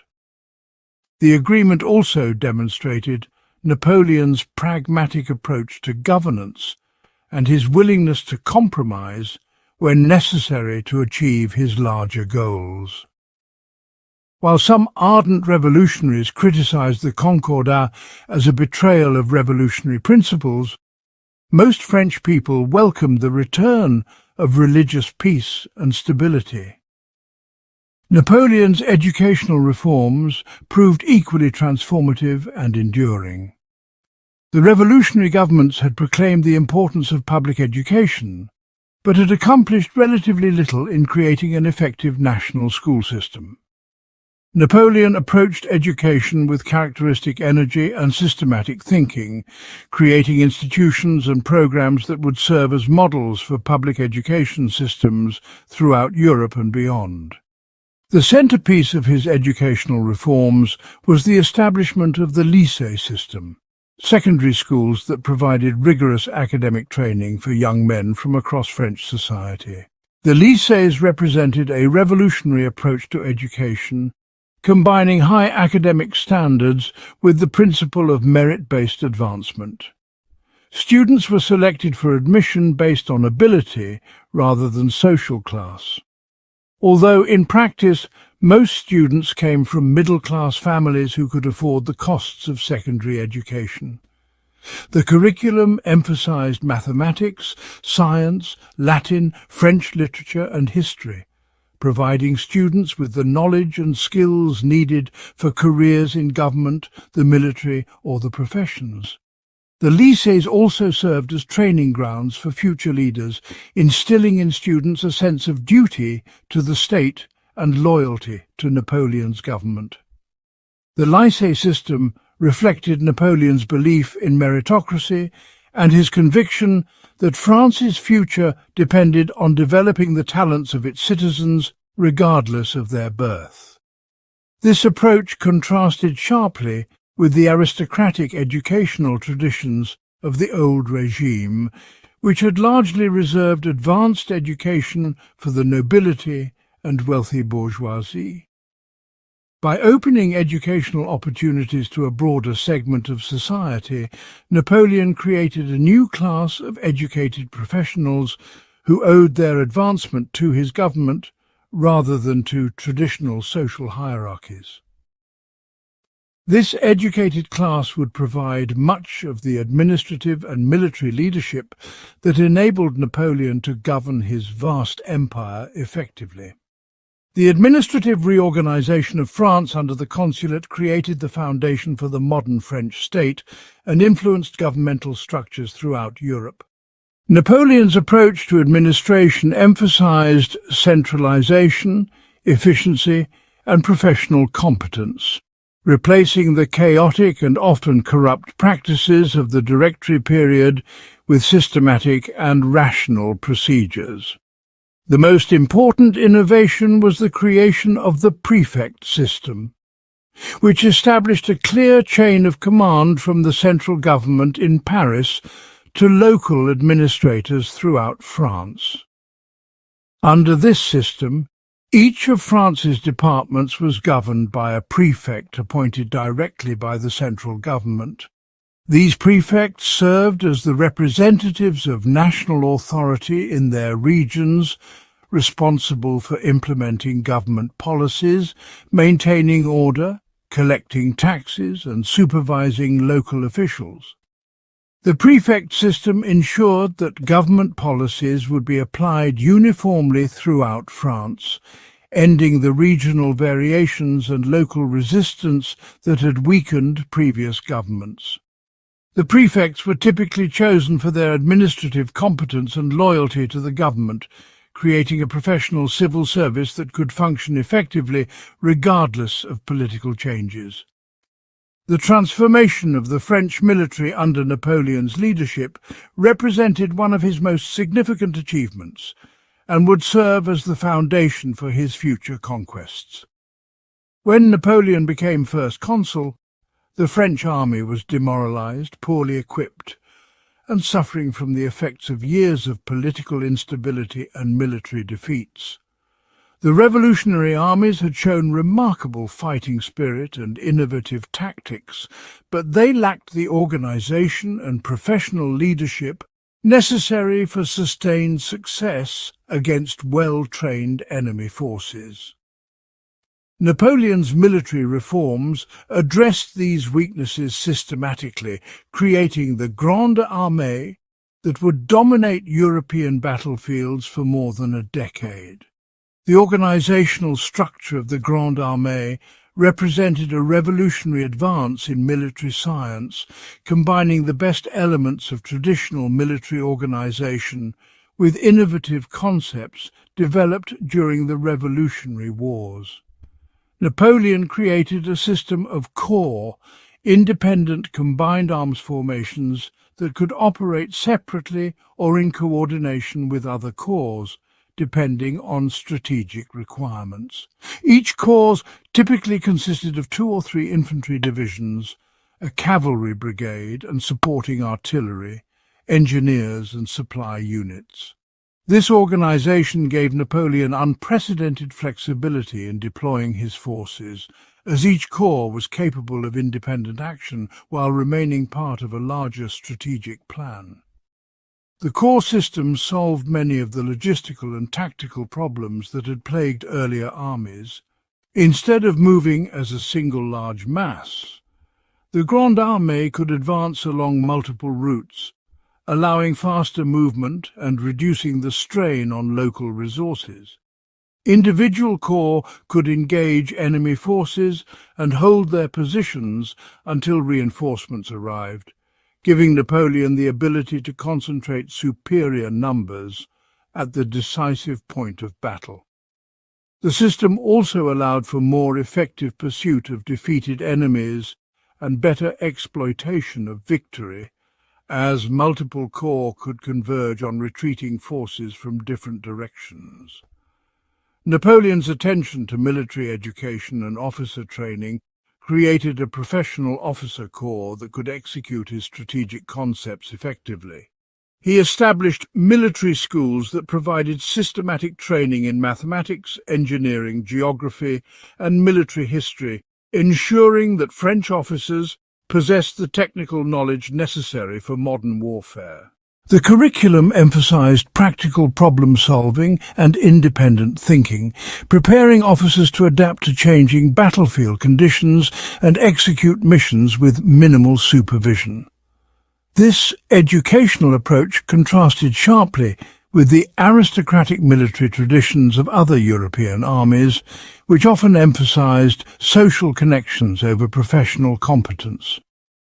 The standardization of equipment, tactics and procedures throughout the French army created unprecedented levels of efficiency and effectiveness. Napoleon insisted on uniform standards for everything from musket calibers to marching formations, enabling different units to cooperate seamlessly and reducing logistical complications. The standardization of artillery was particularly important, as it allowed for more effective concentration of fire and simplified ammunition supply. French artillery became renowned for its accuracy and effectiveness, providing Napoleon with a decisive advantage in many battles. The global impact of the Napoleonic Code deserves particular attention as perhaps Napoleon's most enduring legacy. The Code's influence extended far beyond Europe, shaping legal systems in countries that had no direct contact with French armies. In Louisiana, the Code became the foundation of the state's unique legal system, which remains distinct from other American states that follow English common law traditions. The Code's influence in Louisiana reflects the broader pattern of French legal influence in regions where French culture and language took root. In Latin America, the Napoleonic Code provided a model for legal reform as newly independent nations sought to establish modern legal systems. Countries such as Argentina, Chile and Colombia adopted civil codes based largely on French models, adapting Napoleonic principles to local conditions and traditions. The code's emphasis on written law and systematic organization appealed to Latin American leaders who sought to break with colonial legal traditions and establish national legal identities. Even today, most Latin American countries use legal systems that show clear traces of Napoleonic influence. The contrast between the Napoleonic Code tradition and English common law highlights fundamental differences in legal philosophy and practice. While common law systems rely heavily on judicial precedent and case-by-case development of legal principles, civil law systems based on the Napoleonic model emphasize comprehensive written codes and systematic legal principles. This difference affects everything from contract law to property rights to criminal procedure, creating distinct legal cultures that continue to influence international law and commerce. The Code's reflection of both revolutionary and conservative values demonstrates Napoleon's political pragmatism and his understanding of the need to balance competing social interests. Revolutionary principles such as equality before the law and protection of property rights coexisted with more traditional concepts of family authority and social hierarchy. This combination helped ensure the Code's acceptance across different segments of French society and contributed to its export to other countries with diverse social and political traditions. Chapter 6. The Austerlitz Campaign, 1805. The campaign that culminated in the Battle of Austerlitz represents the pinnacle of Napoleon's military genius and marked the moment when he definitively established himself as the master of European warfare. The events of 1805 began with a coalition of European powers determined to contain French expansion and ended with Napoleon's enemies scattered and demoralized, their armies destroyed and their political alliances in ruins. The story of this campaign reveals not only Napoleon's tactical brilliance, but also his strategic vision, his understanding of diplomacy and politics, and his ability to inspire loyalty and devotion among his soldiers. The formation of the Third Coalition against France emerged from the growing alarm of European monarchs at Napoleon's increasing power and ambition. The Treaty of Amiens in 1802 had provided a temporary respite from warfare, but the peace proved fragile as both Britain and France violated its terms and prepared for renewed conflict. British Prime Minister William Pitt the Younger understood that Britain alone could not defeat France and worked tirelessly to construct a new coalition of continental powers willing to challenge Napoleon's dominance. The proclamation of the French Empire in 1804, with Napoleon crowning himself emperor, provided additional motivation for European monarchs who saw this act as a direct challenge to the principle of legitimate monarchy.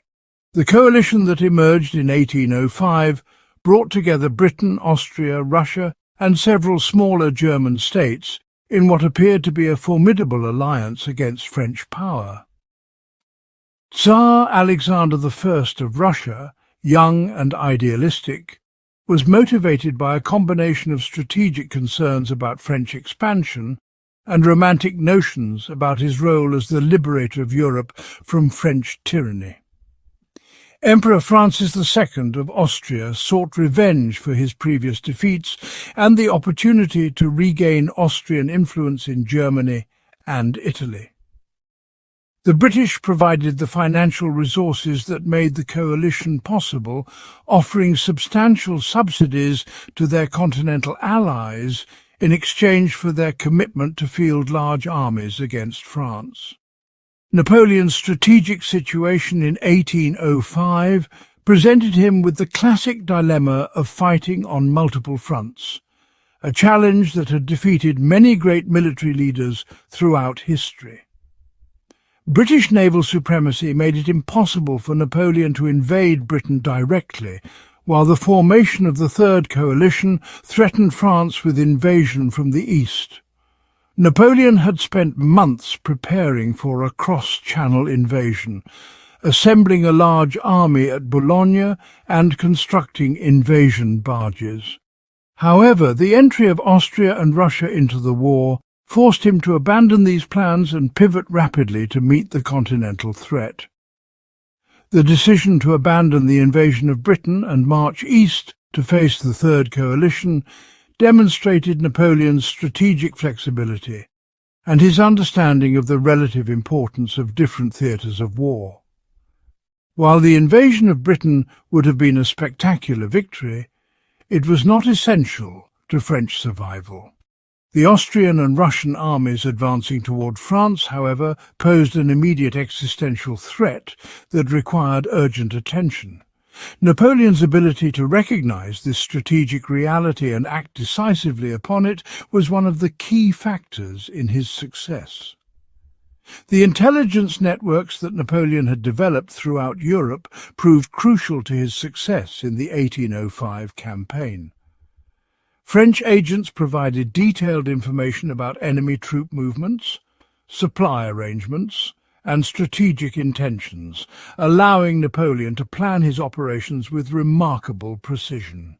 The French intelligence system, largely organized by Joseph Fouché, had penetrated enemy governments and military establishments, providing Napoleon with information that his opponents often lacked about their own allies. This intelligence advantage would prove decisive in the rapid movements and strategic deceptions that characterized the campaign.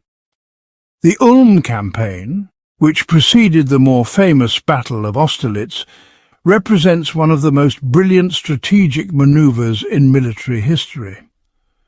Napoleon's objective was to prevent the Austrian and Russian armies from joining forces, as their combined strength would present a formidable challenge even to the Grande Armée. Austrian General Karl Mack von Leibich had positioned his army at Ulm, blocking the traditional invasion route into Austria through Bavaria. Mack expected the French to advance directly toward his position, allowing him to fight a defensive battle while waiting for Russian reinforcements. Napoleon's solution to this strategic problem demonstrated his genius for the unexpected and his mastery of what military theorists call the strategy of indirect approach. Instead of advancing directly toward Ulm, Napoleon divided his army into multiple corps and sent them on a wide, sweeping movement that brought them around behind Mack's position. The Grande Armée crossed the Rhine at multiple points and advanced through the Black Forest, emerging in Mack's rear before the Austrian general realized what was happening. This maneuver, executed with remarkable speed and precision, cut Mack's communications with Vienna and trapped his entire army. The tactical innovation that made this strategic maneuver possible was Napoleon's development of the bataillon carré, or battalion square formation, for marching. This formation allowed the French army to advance rapidly while maintaining the ability to concentrate quickly for battle. Each corps marched along a separate route but remained within supporting distance of its neighbours, creating a flexible formation that could respond to threats from any direction. If one corps encountered the enemy, it could hold its position while the others converged to provide support. This system gave Napoleon unprecedented mobility and tactical flexibility, allowing him to execute strategic maneuvers that would have been impossible with traditional military formations. The psychological element of Napoleon's strategy at Ulm was as important as the tactical and logistical aspects. By appearing in Mack's rear, Napoleon created a sense of panic and confusion among the Austrian forces that made effective resistance impossible. The rapid French advance convinced many Austrian officers that they were facing a much larger force than actually existed, leading to premature retreats and the abandonment of strong defensive positions. Napoleon's reputation for invincibility, built through his previous victories, became a weapon in itself, as enemy commanders often assumed they were facing impossible odds, even when the tactical situation was more balanced. The surrender of Mack's entire army at Ulm on October 20th, 1805, eliminated one of the two major enemy forces facing Napoleon without a significant battle. More than 25,000 Austrian soldiers became prisoners, while thousands more deserted or fled. The victory at Ulm opened the road to Vienna and forced the Russians to retreat eastward, achieving Napoleon's strategic objective of preventing the coalition armies from joining forces in strength. The rapidity and completeness of the victory also had important psychological effects, demonstrating to Europe that Napoleon's military genius was as formidable as ever. The advance toward Austerlitz following the victory at Ulm revealed Napoleon's mastery of strategic deception and psychological warfare. After capturing Vienna on November 13, 1805, Napoleon found himself in pursuit of the combined Austrian and Russian armies, which had retreated into Moravia under the command of Tsar Alexander I and Emperor Francis II. The coalition forces, though diminished by the disaster at Ulm, still represented a formidable opponent, particularly since they were being reinforced by additional Russian troops arriving from the east. Napoleon's challenge was to bring the enemy to battle under favourable conditions before additional reinforcements could arrive. The coalition leaders, aware of their disadvantage, were inclined to avoid battle and continue retreating until they could gather overwhelming strength. Napoleon's solution was to convince his enemies that he was weaker than he actually was, tempting them to attack him under conditions of his choosing. This strategy required considerable psychological insight and perfect execution, as any mistake could result in a genuine defeat rather than a feigned weakness. The deception began with Napoleon's choice of battlefield near the village of Austerlitz, in a region of rolling hills and small streams that provided excellent defensive positions for a skilled commander. Napoleon conducted a careful reconnaissance of the area, identifying the key terrain features and planning how to use them to his advantage. The most important feature was the Pratzen Heights, a plateau that dominated the surrounding countryside and provided observation over the entire battlefield. Napoleon understood that whoever controlled the heights would control the battle. The psychological preparation for the battle was as careful as the tactical planning. Napoleon deliberately displayed signs of weakness and nervousness, allowing enemy agents to observe French units in apparent disorder and confusion. He withdrew some of his forces from advanced positions, creating the impression that he was preparing to retreat. Most importantly, he abandoned the Pratzen Heights, leaving them apparently undefended and inviting enemy occupation. These deceptions were designed to convince the coalition commanders that Napoleon was weak and vulnerable, encouraging them to attack rather than continue their retreat. The Battle of Austerlitz on December 2, 1805, unfolded exactly as Napoleon had planned, demonstrating his mastery of both tactical and psychological warfare. The date itself was significant, marking the first anniversary of Napoleon's coronation as emperor, and he had promised his soldiers that they would celebrate this anniversary with a great victory. The weather conditions seemed to favour the French, as a heavy fog covered the battlefield in the early morning hours, concealing French movements and adding to the confusion of the enemy forces. The coalition battle plan played directly into Napoleon's hands, as the Allied commanders decided to attack the apparently weak French right flank while ignoring the abandoned Pratzen Heights.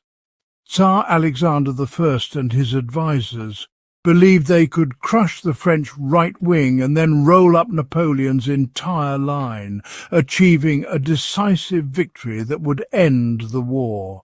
This plan required them to weaken their centre by moving troops to support the flank attack, exactly what Napoleon hoped they would do. As the battle began, Napoleon watched from his command post as the Allied forces moved according to his expectations. The coalition armies launched their attack on the French right flank, commanded by Marshal Louis-Nicolas Davout, whose the Third Corps fought with characteristic tenacity against overwhelming odds.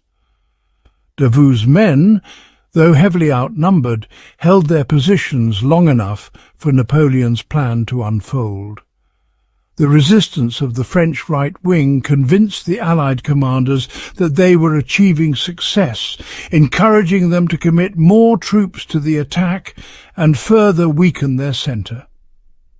The decisive moment came when Napoleon ordered Marshal Nicolas Jean de Dieu Soult's IV Corps to assault the Pratzen Heights, which the Allies had weakened to support their flank attack. Soult's attack, launched at precisely the right moment, caught the enemy forces on the heights by surprise and quickly overwhelmed their resistance. The capture of the heights allowed Napoleon to dominate the battlefield and coordinate the movements of his entire army. From this commanding position, French artillery could devastate enemy formations, while French cavalry could launch devastating charges against exposed flanks.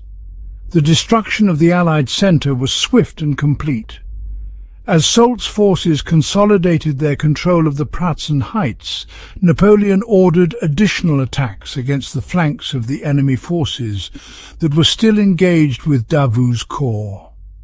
These attacks, coordinated from the heights, created a devastating crossfire that shattered the coalition formations. The Allied armies, caught between multiple French attacks and unable to coordinate their resistance, began to disintegrate as organized fighting forces. The pursuit that followed the collapse of the Allied centre was merciless and effective. French cavalry, supported by horse artillery, harassed the retreating enemy forces, preventing them from regrouping and inflicting additional casualties. Many enemy soldiers, attempting to escape across the frozen ponds south of the battlefield, broke through the ice and drowned when French artillery fire shattered the frozen surface.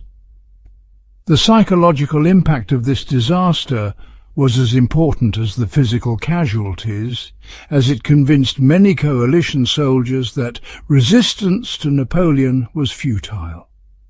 The casualty figures from Austerlitz tell the story of a complete French victory. The coalition forces suffered approximately 16,000 casualties, including killed, wounded and captured, while French losses were remarkably light at fewer than 1,500 men. More importantly, the Allied armies lost their cohesion and fighting effectiveness, with many units simply dissolving as soldiers abandoned their weapons and fled toward their home countries. The battle eliminated the Third Coalition as an effective military force and left Napoleon in control of Central Europe.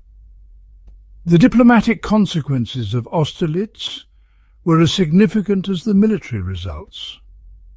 The Treaty of Pressburg, signed on December 26, 1805, formally ended the war between France and Austria and reshaped the political map of Central Europe. Austria was forced to cede significant territories to France and its allies, including Venetia to the Kingdom of Italy and the Tyrol to Bavaria. More importantly, Austria recognized the sovereignty of French client states in Germany and Italy, effectively acknowledging Napoleon's dominance over much of continental Europe. The creation of the Confederation of the Rhine in 1806 represented the practical implementation of the new political order established by Austerlitz. This confederation of German states, under French protection and influence, replaced the traditional structure of the Holy Roman Empire and eliminated Austrian influence in German affairs. The dissolution of the Holy Roman Empire, which had existed for over 1,000 years, marked the end of an era in European history and the beginning of a new age of French hegemony.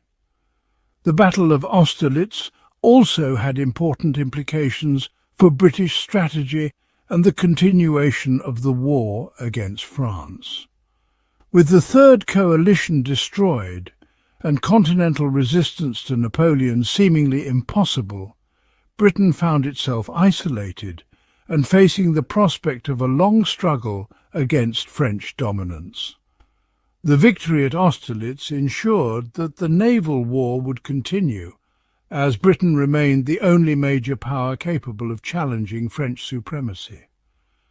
The tactical analysis of the Pratzen Heights manoeuvre reveals the sophisticated nature of Napoleonic warfare and the importance of terrain, timing, and psychological factors in military success. The heights themselves were not particularly impressive geographic features, rising only about 200 feet above the surrounding countryside, but their strategic importance was enormous.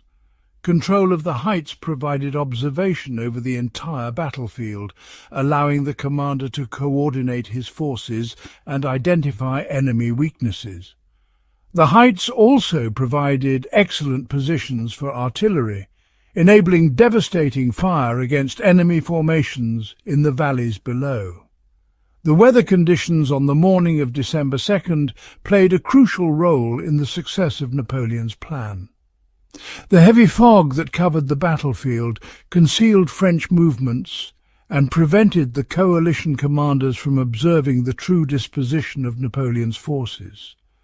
This natural camouflage allowed Soult's corps to approach the heights undetected and launch their assault before the enemy could respond effectively. The fog also added to the confusion and disorientation of the coalition forces, making coordinated resistance more difficult. The communication methods available to commanders in 1805 were primitive by modern standards, relying on mounted messengers, signal flags, and drum beats to coordinate military movements. Napoleon's success at Austerlitz demonstrated his mastery of these limited communication tools and his ability to maintain control over his forces despite the chaos of battle. The careful timing of the various French attacks required precise coordination and split-second timing, achievements that seem remarkable given the technological limitations of the era. The historical analysis of Austerlitz by military historians such as David Chandler has emphasized the battle's significance as the perfect example of Napoleonic tactical genius. Chandler and other scholars have noted that Austerlitz combined all the elements that made Napoleon such a formidable military commander: strategic vision, tactical innovation, psychological insight, and inspirational leadership. The battle served as a model for military education and influenced tactical thinking throughout the 19th and early 20th centuries. Even today, military academies around the world study Austerlitz as an example of how superior leadership and planning can overcome numerical disadvantage and achieve decisive victory.